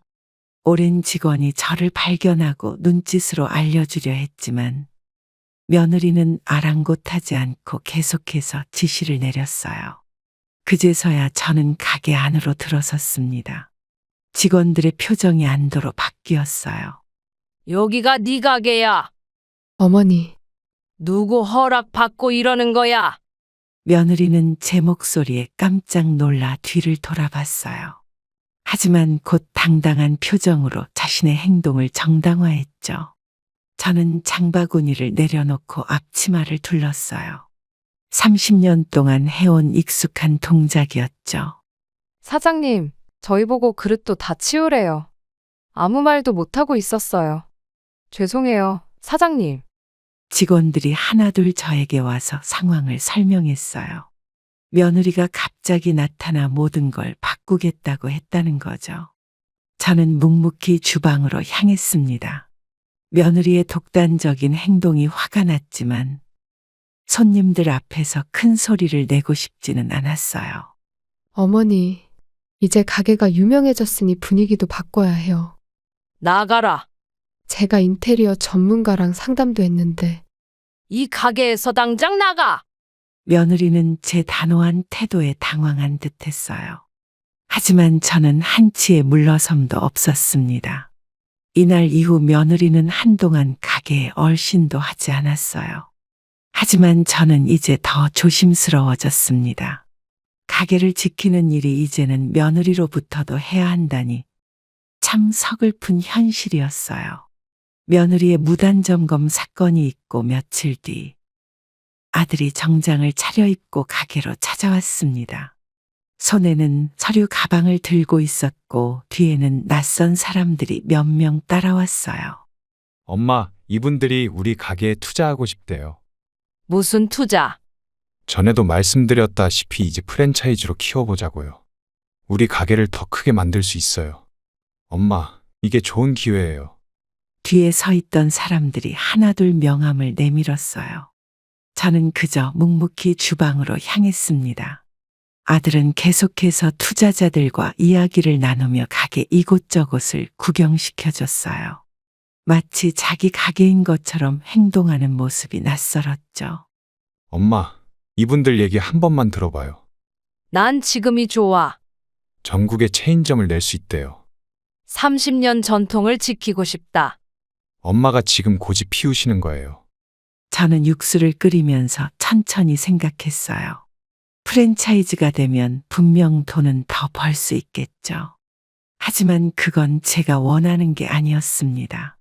매일 새벽장을 보고 직접 육수를 내고 손님 한 분 한 분 얼굴을 기억하는 이 일상이 저는 좋았어요. 사장님, 저희는 어떡하죠? 걱정 마. 다 잘 될 거야. 직원들도 불안해하는 기색이 역력했어요. 하지만 저는 제 뜻을 굽힐 생각이 없었습니다. 투자자들이 돌아간 후 아들이 저를 다시 찾아왔어요. 이번에는 훨씬 강한 어조였죠. 엄마, 왜 기회를 놓치시는 거예요? 내가 일군 가게다. 시대가 바뀌었잖아요. 내 방식대로 할 거야. 엄마는 욕심이 너무 없으세요. 저는 묵묵히 일만 했어요. 아들은 한참을 더 이야기하다가 결국 돌아갔습니다. 밤이 되어 가게 문을 닫으며 생각했어요. 돈이 전부가 아닌데 왜 자꾸 바꾸라고 하는 걸까요? 30년 동안 한결같이 지켜온 이 맛, 이 분위기를 저는 지키고 싶었습니다. 그게 제가 할 수 있는 최선이었어요. 사장님, 내일도 똑같이 하시는 거죠? 그래, 늘 하던 대로. 직원의 말에 고개를 끄덕이며 저는 내일도 변함없이 새벽을 맞이할 준비를 했습니다. 점심 장사를 준비하던 중이었어요. 며느리가 또다시 가게를 찾아왔는데 이번에는 직원들 앞에서 대놓고 무례한 말을 하기 시작했습니다. 이런 일 하려면 더 깔끔하게 하세요. 손님들이 떠날까봐 걱정돼요. 앞치마는 왜 이렇게 더럽게 입고 계세요? 이래서 우리 가게 이미지가 떨어지는 거예요. 직원들은 며느리의 말에 어찌할 바를 모르고 서로 눈치만 보고 있었어요. 저는 육수를 끓이다 말고 주방에서 나왔습니다. 며느리의 모욕적인 말에 20년 넘게 일한 직원의 눈시울이 붉어졌어요. 더 이상 참을 수 없었죠. 우리 직원들한테 함부로 하지 마. 어머니, 저는 그저 개선하자는 거예요. 네가 뭔데 내 직원들한테 이래라 저래라야? 어머니도 아시잖아요. 이제 시대가 바뀌었다고요. 당장 나가.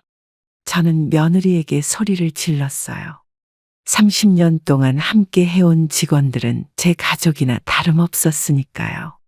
직원들은 저를 걱정스럽게 바라봤어요. 하지만 저는 이제 더 이상 물러설 수 없었습니다. 사장님, 저희 때문에 일이 이렇게 된 것 같아요. 괜찮아. 니들 잘못 아니야. 저희가 뭐라도 해야 하는 거 아닌가요? 며느리는 제 단호한 태도에 잠시 당황한 듯했지만 곧 코웃음을 치며 나갔어요. 직원들의 자존심을 짓밟고 간 자리가 너무 아팠습니다. 저는 주방으로 돌아가 묵묵히 일을 시작했어요. 하지만 마음 한켠이 무거웠죠. 오늘은 일찍 들어가. 사장님, 다들 고생했어. 그날 저녁, 저는 직원들을 일찍 보냈어요. 혼자 가게에 남아 30년 세월을 돌아보며 생각에 잠겼습니다. 함께 해온 직원들이 이런 대접을 받아야 한다는 게 너무 속상했어요. 이들은 저희 가족이나 다름없었는데 말이죠. 며느리의 오만한 태도는 날이 갈수록 심해졌지만 저는 절대 물러서지 않을 거예요. 이 가게는 우리 모두의 삶의 터전이니까요. 사장님, 저희는 늘 사장님 편입니다. 퇴근하면서 직원이 한 이 말이 저에게는 큰 위로가 됐어요. 일요일 저녁, 아들과 며느리가 갑자기 가족회의를 하자며 가게로 찾아왔습니다. 평소와 달리 두 사람의 표정이 심상치 않아 보였어요. 어머니, 가게 수익 구조를 점검해 봐야 할 것 같아요. 엄마, 장부 좀 보여주세요. 매출이 늘었으니 체계적으로 관리해야죠. 어머니, 이제는 전문가의 도움이 필요해요. 저희가 도와드릴게요. 저는 주방에서 나와 두 사람을 마주 보았어요. 30년 동안 해온 제 방식을 이제 와서 뭐라 하다니 화가 치밀어 올랐습니다. 아들은 노트북을 펼치더니 이것저것 계산을 하기 시작했어요. 마치 제 가게가 자기네 회사라도 되는 것처럼 행동하더군요. 내가 30년 동안 일군 가게야. 니들이 뭘 안다고 이래? 어머니, 우리도 이제 가족이잖아요. 이러시면 안 돼요, 어머니. 저는 테이블을 치며 자리에서 일어났어요. 30년 동안 단 한 번도 적자를 낸 적 없는 제 가게를 이들이 무시하는 게 참을 수 없었습니다. 직원들은 주방에서 이 상황을 지켜보며 어쩔 줄 몰라 했어요. 저는 더 이상 참을 수가 없었죠. 가게는 내 거야. 엄마, 왜 이렇게 고집을 부리세요? 나가, 당장 나가. 아들과 며느리는 제 반응에 당황한 듯 했지만 저는 단호했어요. 이 가게는 제 전부니까요. 두 사람이 나간 후 가게는 무거운 정막에 빠졌습니다. 직원들은 조용히 일을 재개했고 저는 주방으로 돌아갔어요. 사장님, 괜찮으세요? 그래, 걱정하지 마. 정말 끈질긴 것 같아요. 가슴 한켠이 먹먹했지만 저는 평소처럼 일했어요. 하지만 이제는 제 자식들마저 저를 몰아세우는구나 하는 생각에 마음이 무거웠습니다. 밤이 되어 문을 닫으며 생각했어요. 30년 동안 이 가게를 지켜왔는데 이제는 가족들과 싸워가며 지켜야 한다는 게 참 서글펐습니다. 가족회의 다음 날 아들이 다시 가게를 찾아왔습니다.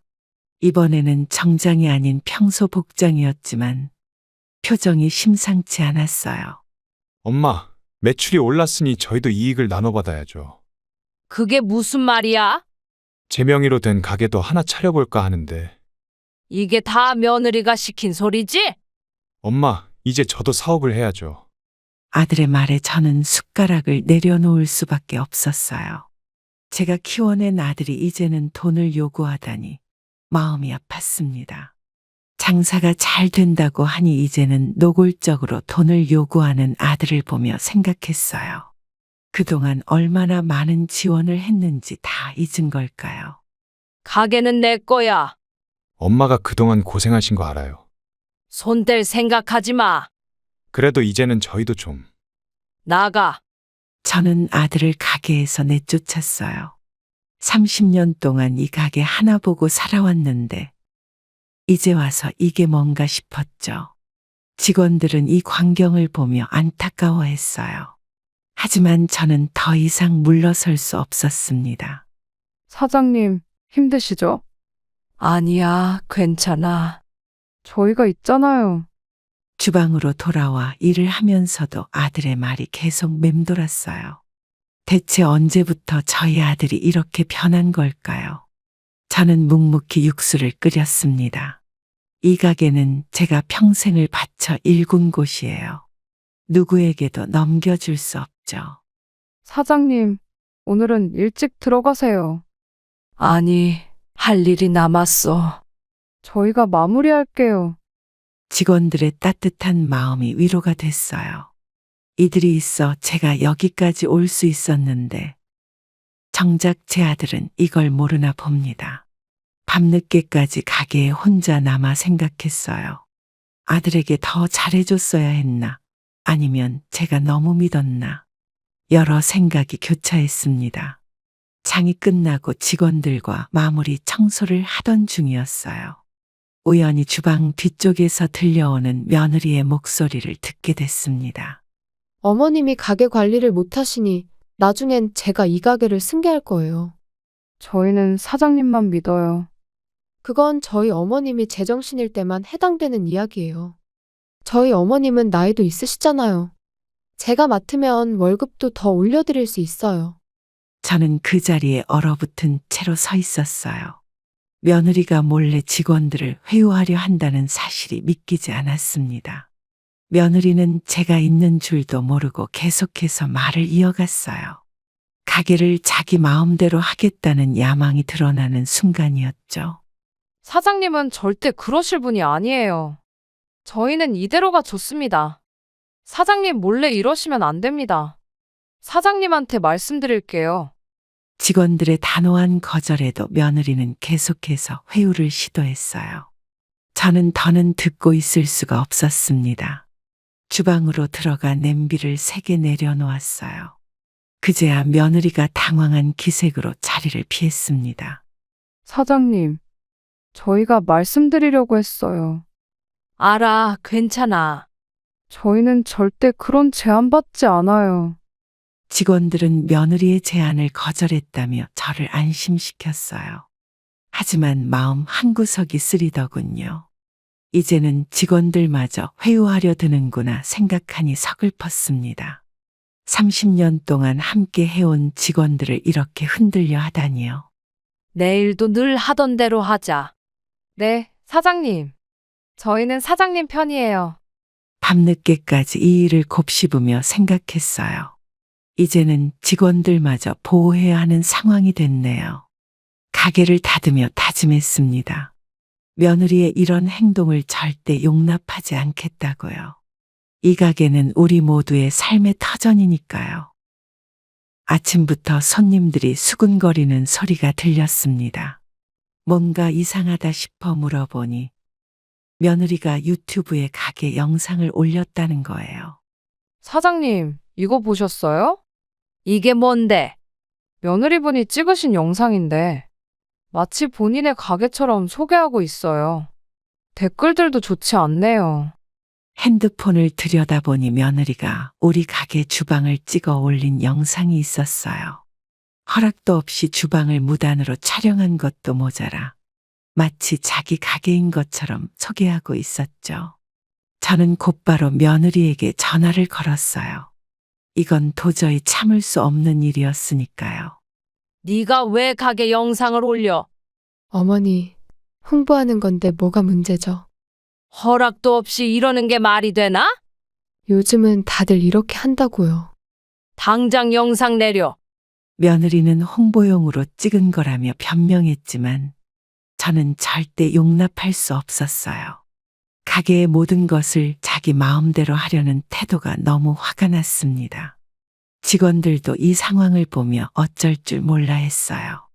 무단으로 촬영된 자신들의 모습이 인터넷에 올라간 걸 알고 당황스러워했죠.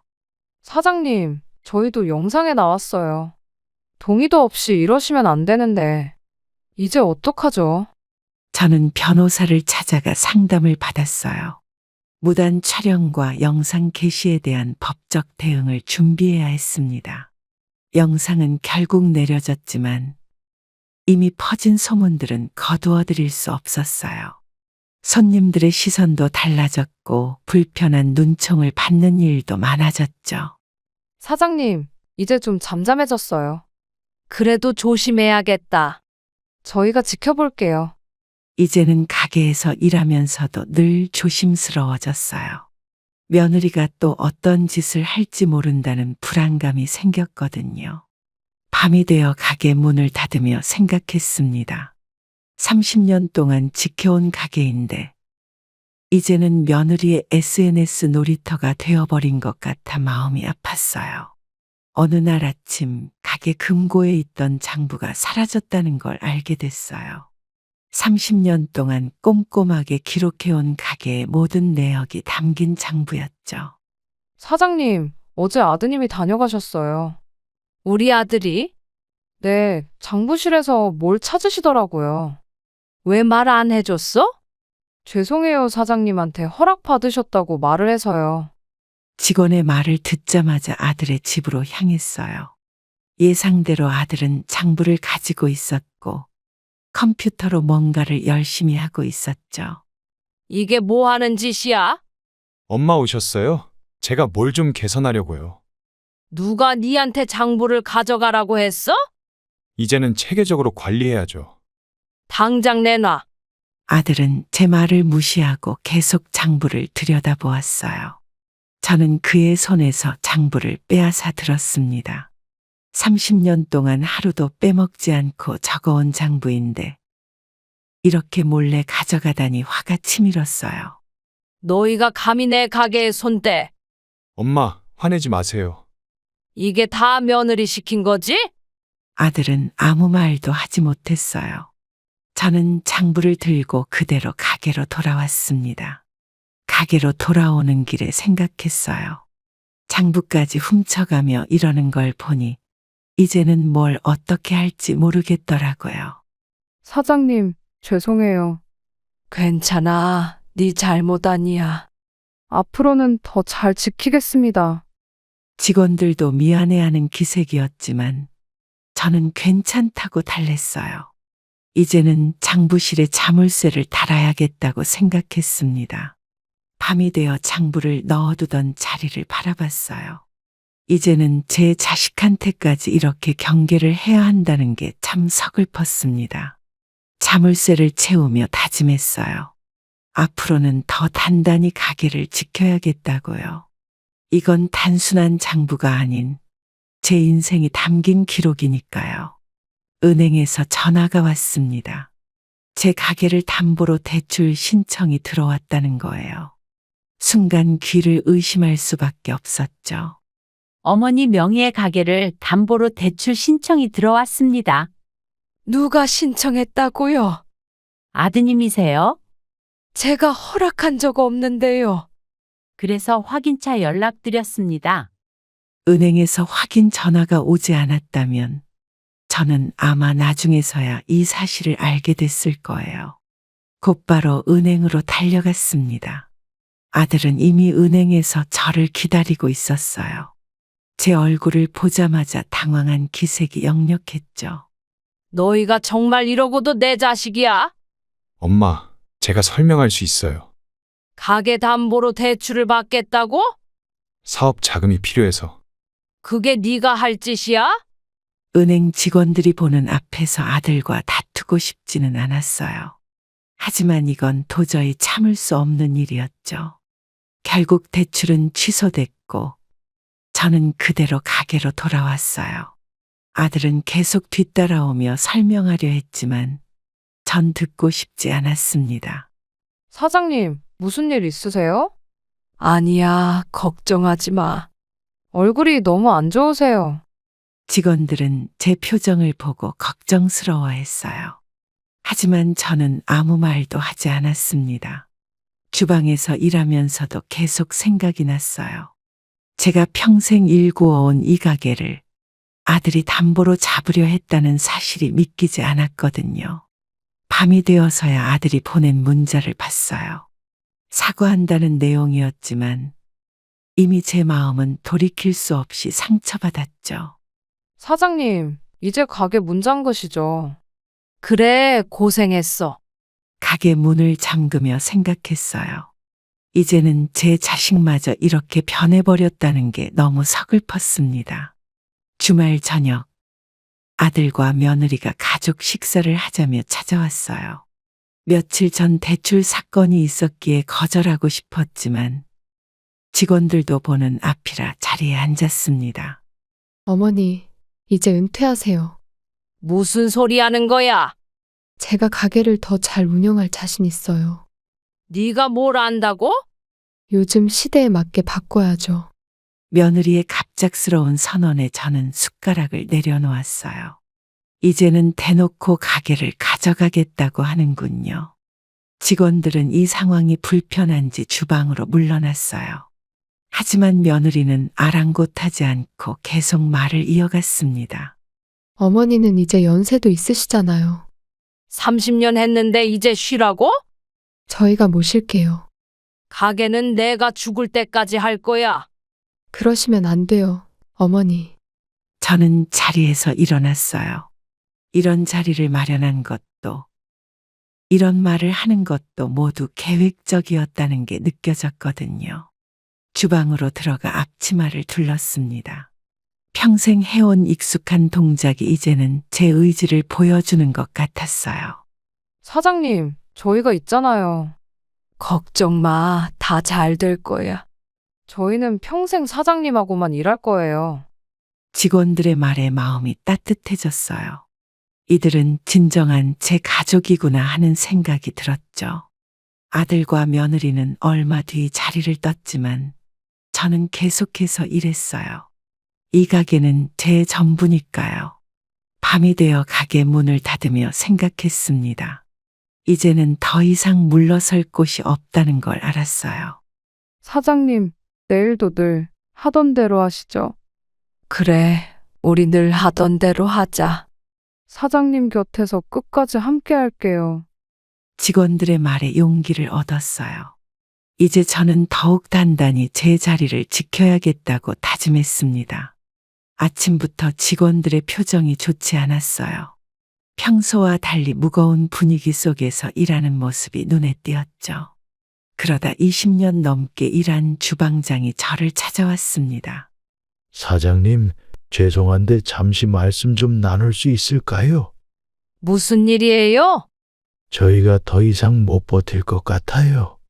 며느리분이 자꾸 찾아와서 압박을 하세요. 다들 힘들어하고 있어요. 직원들이 며느리의 갑질에 지쳐 퇴사를 고민한다는 말에 가슴이 무너졌어요. 이들은 제 가족이나 다름없었는데요. 저는 직원들을 모두 불러 모았습니다. 30년 동안 함께 해온 이들을 잃을 수는 없었어요. 걱정 마. 내가 책임질게. 사장님, 우리 식구들 지킬 거야. 저희도 버티고 싶은데 며느리 신경 쓰지 마.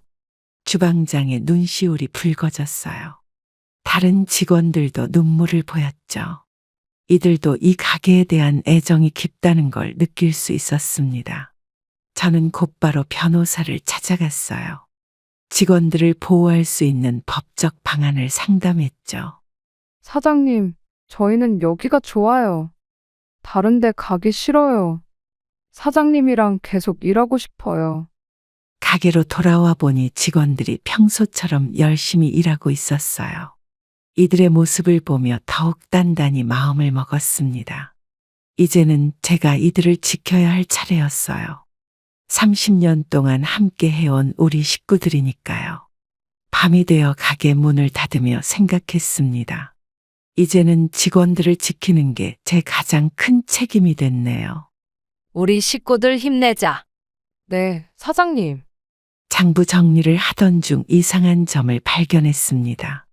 지난달 매출에서 상당한 금액이 빠져 있었어요. 직원들에게 물어보니 아들이 가져갔다는 거였죠. 사장님, 아드님이 가게 돈을 가져가셨어요. 그게 무슨 소리야? 얼마를? 매출의 3분의 1 정도요. 급히 통장 내역을 확인해 보니 며칠 전부터 돈이 빠져나간 흔적이 있었어요. SNS를 보니 아들과 며느리가 해외여행을 간 사진들이 올라와 있었죠. 저는 곧바로 아들에게 전화를 걸었습니다. 가게 돈을 무단으로 빼돌린 이유를 묻고 싶었어요. 돈 왜 가져갔어? 엄마, 제 몫이잖아요. 네 맘대로 가져가면 되는 거야. 가게가 잘 되니까 여행도 가야죠. 이제 니들 멋대로 하자는 거구나. 가슴이 무너지는 것 같았어요. 제가 평생 모은 돈을 이렇게 훔쳐 쓰다니 도저히 이해할 수 없었습니다. 직원들은 이 상황을 어떻게 대처해야 할지 몰라 당황한 듯 했어요. 저는 곧바로 은행에 가서 통장 비밀번호를 바꾸고 왔습니다. 사장님, 저희가 더 꼼꼼히 체크할게요. 아니야, 내가 앞으로 직접 할 거야. 너무 속상하시죠? 이제는 매일 장부를 꼼꼼히 체크하고 매출도 그날그날 정리하기 시작했어요. 내 자식이 도둑이 될 줄은 몰랐네요. 밤늦게까지 장부를 정리하면서 생각했어요. 아들이 이렇게 변할 동안 제가 뭘 잘못했는지, 어디서부터 잘못된 건지 도무지 알 수가 없었습니다. 가게 문을 닫으며 마음을 다잡았어요. 이제는 아들조차 믿을 수 없다는 게 너무 서글펐지만 그래도 앞으로 나아가야 했습니다. 아침 일찍 거래처에서 전화가 왔어요. 우리 가게 브랜드를 사용하는 계약서에 서명했냐고 묻더군요. 저는 영문도 모른 채 거래처로 달려갔습니다. 며느님이 계약서를 가져오셨더라고요. 무슨 계약서요? 브랜드 사용권 계약이에요. 그런 적 없는데요? 여기 계약서가 있습니다. 계약서를 보니 가게 상표권을 다른 회사에 넘기는 내용이었어요. 며느리가 제 도장을 위조해서 계약을 진행하려 했던 거죠. 저는 그 자리에서 계약서를 찢어버렸어요. 이건 더 이상 참을 수 없는 일이었습니다. 이 가게는 내 목숨이야. 사장님, 진정하세요. 절대 안 돼. 저희도 이상해서 연락드린 겁니다. 거래처에서 나와 곧장 법원으로 향했어요. 며느리의 행동을 더 이상 두고 볼 수 없었거든요. 변호사와 상담하면서 알게 됐어요.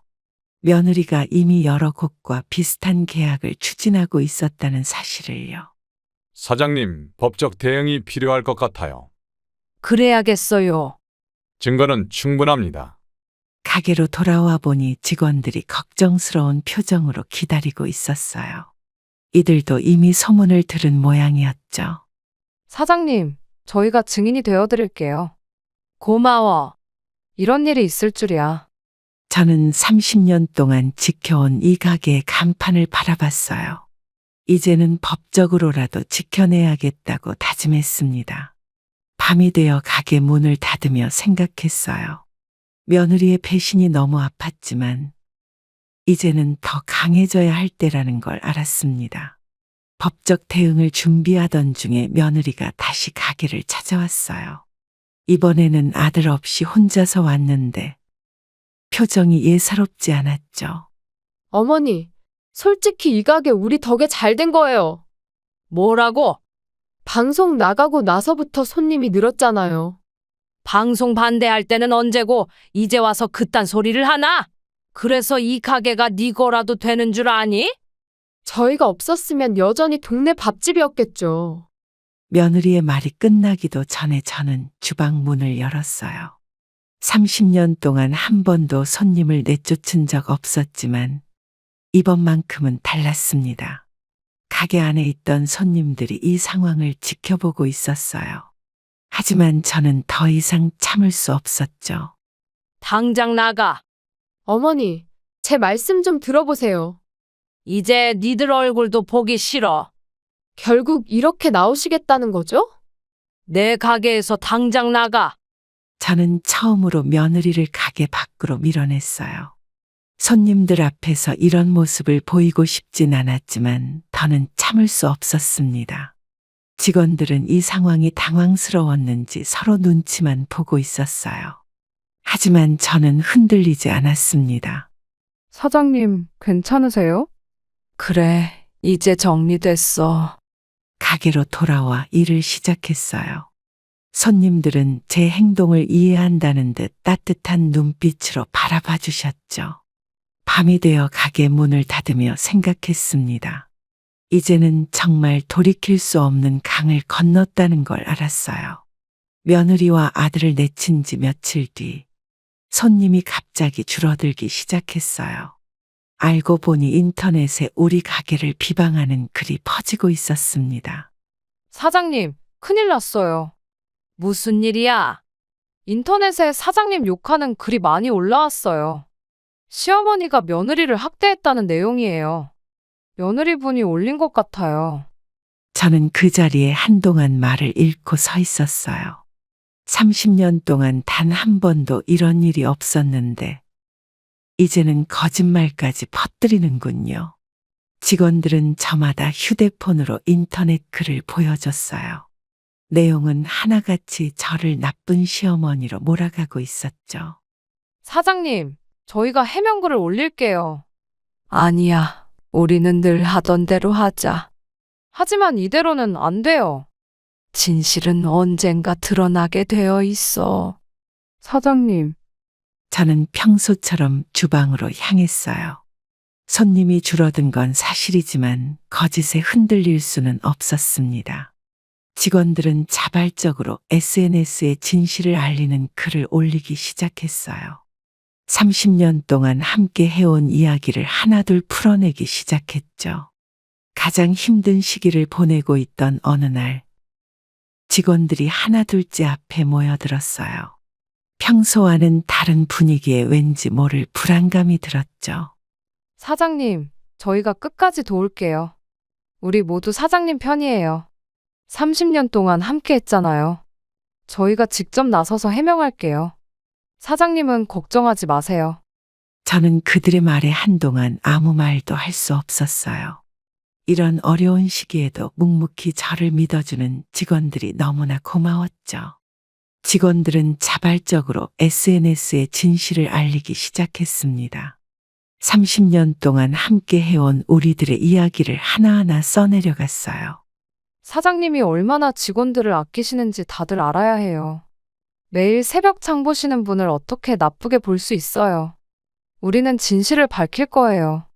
30년 동안 단 하루도 쉬지 않으셨잖아요. 사장님, 저희가 있잖아요. 직원들의 진심 어린 목소리에 저는 눈시울이 붉어졌어요. 이들이 있어 여기까지 올 수 있었다는 걸 다시 한번 느꼈습니다. 주방으로 돌아와 일을 시작했어요. 평소처럼 육수를 끓이고 재료를 다듬었죠. 이게 제가 할 수 있는 최선이었으니까요. 사장님, 손님들이 돌아오고 있어요. 우리 가게 진실을 아시는 분들이 많이 찾아주세요. 다들 사장님을 믿는데요. 저는 묵묵히 일만 했어요. 하지만 마음 한켠이 따뜻해지는 걸 느꼈죠. 밤이 되어 가게 문을 닫으며 생각했습니다. 이런 직원들이 있어 제가 여기까지 올 수 있었구나 하는 생각이 들었어요. 내일도 함께 하자. 네, 사장님. 우리 식구들이 최고야. 직원들의 진심 어린 해명과 단골 손님들의 지지 덕분에 가게는 다시 활기를 찾기 시작했어요. 오히려 이전보다 더 많은 손님들이 찾아주시더군요. 사장님, 우리 가게 기사 보셨어요? 무슨 기사? 지역신문에서 30년 전통 맛집 특집으로 다뤘대요. 사장님 인터뷰도 실었으면 좋았을 텐데. 그래도 진실이 밝혀져서 다행이에요. 기자들이 찾아와 직원들의 이야기를 들었다고 해요. 30년 동안 한결같이 가게를 지켜온 저희 이야기가 여러 매체에 소개됐다고 하더군요. 며느리가 퍼뜨린 거짓말은 곧 사그라들었어요. 대신 진실이 드러나기 시작했죠. 사장님, 이제 손님들이 더 많이 오세요. 맛도 변함없고 서비스도 그대로라고 하시네요. 오히려 전보다 더 잘 됐어요. 다들 사장님 편이셨나 봐요. 우리 가게 진짜 이겨냈어요. 어려운 시기를 함께 견뎌준 직원들 덕분에 위기를 극복할 수 있었어요. 이제는 예전처럼 아침부터 손님들이 줄을 서서 기다리시죠. 저는 여전히 새벽에 일어나 장을 보고 육수를 끓입니다. 30년 동안 해온 그대로의 모습으로요. 사장님, 아들분이랑 며느리분이 다시 오셨어요. 걱정 마. 이제는 괜찮아. 저희가 막을까요? 아들과 며느리는 정장 차림이 아닌 평소 모습 그대로였죠. 어머니, 마지막으로 말씀드려요. 또 무슨 말이야? 가게는 저희가 물려받아야 해요. 너 아직도 제정신을 못 차렸구나? 법적으로라도 해결하겠습니다. 아들의 마지막 통첩에 저는 한숨이 나왔어요. 아직도 포기하지 않고 가게를 노리고 있다니 참 서글펐죠. 직원들은 아들을 경계하는 눈빛으로 바라봤어요. 이제는 더 이상 아들이 아닌 가게를 빼앗으려는 남이 된 거죠. 니들한테 줄 건 없어. 어머니가 그러시면 할 수 없죠. 이제 그만 가. 나중에 후회하실 겁니다. 니는 더 이상 내 아들이 아니야. 아들은 결국 씁쓸한 표정으로 가게를 나갔어요. 저는 묵묵히 주방으로 향했습니다. 이제는 더 이상 아들이라고 생각할 수 없겠더군요. 30년 동안 키워온 정도 이제는 다 식어버린 것 같았어요. 사장님, 저희가 있잖아요. 그래, 고마워. 우리가 지켜드릴게요. 밤이 되어 가게 문을 닫으며 생각했어요. 가족이라는 이름으로 저를 괴롭혔던 시간들이 주마등처럼 스쳐 지나갔죠. 이제는 정말 새로운 시작을 해야 할 때라고 생각했어요. 더 이상 머뭇거릴 이유가 없었으니까요. 평소라면 손님이 없는 월요일 저녁, 저는 직원들을 모두 불러 모았어요. 가게에 대한 중요한 결정을 내렸기 때문이죠. 이 가게는 나와 함께 해준 직원들에게 물려줄 거야. 사장님, 너희들한테는 한 푼도 없다. 이게 무슨 소리예요, 어머니? 다들 앉아봐. 오랫동안 준비해온 서류를 꺼냈어요. 변호사와 상담하며 만든 가게 증여 계약서였죠. 직원들은 놀란 표정으로 서류를 바라봤어요. 아무도 이런 결정을 예상하지 못했던 모양이에요. 사장님, 저희가 어떻게 30년 동안 함께 했잖아. 이런 큰 결정을. 너희가 진짜 가족이야. 사장님, 저는 차근차근 설명했어요. 가게를 함께 운영할 수 있도록 직원들에게 지분을 나눠주기로 했다고요. 주방장은 눈물을 흘렸고 다른 직원들도 감격스러워했어요. 이들이야말로 제 진정한 가족이었으니까요. 아들과 며느리는 어이가 없는 듯 그 자리를 박차고 나갔습니다. 이제는 제 마음이 한결 가벼워졌어요. 30년 동안 함께 해온 이들에게 가게를 물려주는 게 가장 옳은 결정이라 생각했거든요. 가게 승계 소식이 알려진 뒤 며칠이 지난 어느 날이었어요. 아들과 며느리가 함께 찾아왔습니다. 이번에는 전과는 다른 초라한 모습이었죠. 엄마, 죄송해요. 어머니, 저희가 잘못했어요. 이제 와서 뭐 하러 왔어? 어머니 가게, 저희에게 다시 한 번만 기회를 주세요. 너희가 내 가게를 무시했던 걸 잊지 않았어. 저는 담담하게 말했어요. 이제는 더 이상 아들이라는 이름에 흔들리지 않았습니다. 직원들이 모여 이 상황을 지켜보고 있었어요. 이들이야말로 진정한 제 가족이었으니까요. 어머니, 마지막으로 한 번만. 이제 가봐. 엄마, 더는 볼 일 없어. 눈물을 흘리며 돌아서는 아들의 뒷모습이 잠시 마음에 걸렸어요. 하지만 이미 돌이킬 수 없는 강을 건넜죠. 저는 주방으로 향했어요. 30년 동안 해온 것처럼 오늘도 변함없이 일을 시작했습니다. 사장님, 새로운 시작이에요. 그래, 이제 진짜 시작이다. 저희가 있잖아요. 밤이 되어 가게 문을 닫으며 생각했어요. 이제는 진정한 가족들과 함께 새로운 미래를 준비할 수 있겠다는 희망이 보였습니다. 내일도 늘 하던 대로 하자. 네, 사장님. 우리 식구들 잘해보자. 30년이라는 세월 동안 저는 많은 것을 배웠습니다. 피가 섞였다고 해서 모두가 진정한 가족은 아니더군요. 때로는 피 한 방울 섞이지 않은 사람들이 더 따뜻한 가족이 될 수 있다는 걸 알게 됐어요. 30년 동안 저와 함께 해준 직원들처럼 말이죠. 제 자식이라고 생각했던 아들은 결국 돈 때문에 저를 배신했고 며느리는 가게를 빼앗으려 했습니다. 하지만 직원들은 힘든 시기에도 한 번도 저를 떠나지 않았어요. 진정한 가족은 어려울 때 알 수 있는 것 같아요. 돈이나 명예가 아닌 서로를 진심으로 걱정하고 아끼는 마음이 있어야 진짜 가족이 되는 거죠.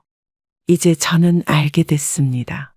가족이란 그저 피로 이어진 관계가 아니라 서로를 믿고 의지하며 함께 걸어가는 동반자라는 걸요. 제 사연을 읽어주신 여러분, 진정한 가족이 누구인지 한 번쯤 돌아보시길 바랍니다. 때론 가장 가까이에 있는 사람이 가장 먼 사람일 수 있고 남이라 생각했던 이가 진정한 가족일 수 있으니까요. 그럼 오늘도 행복한 하루 되세요. 감사합니다.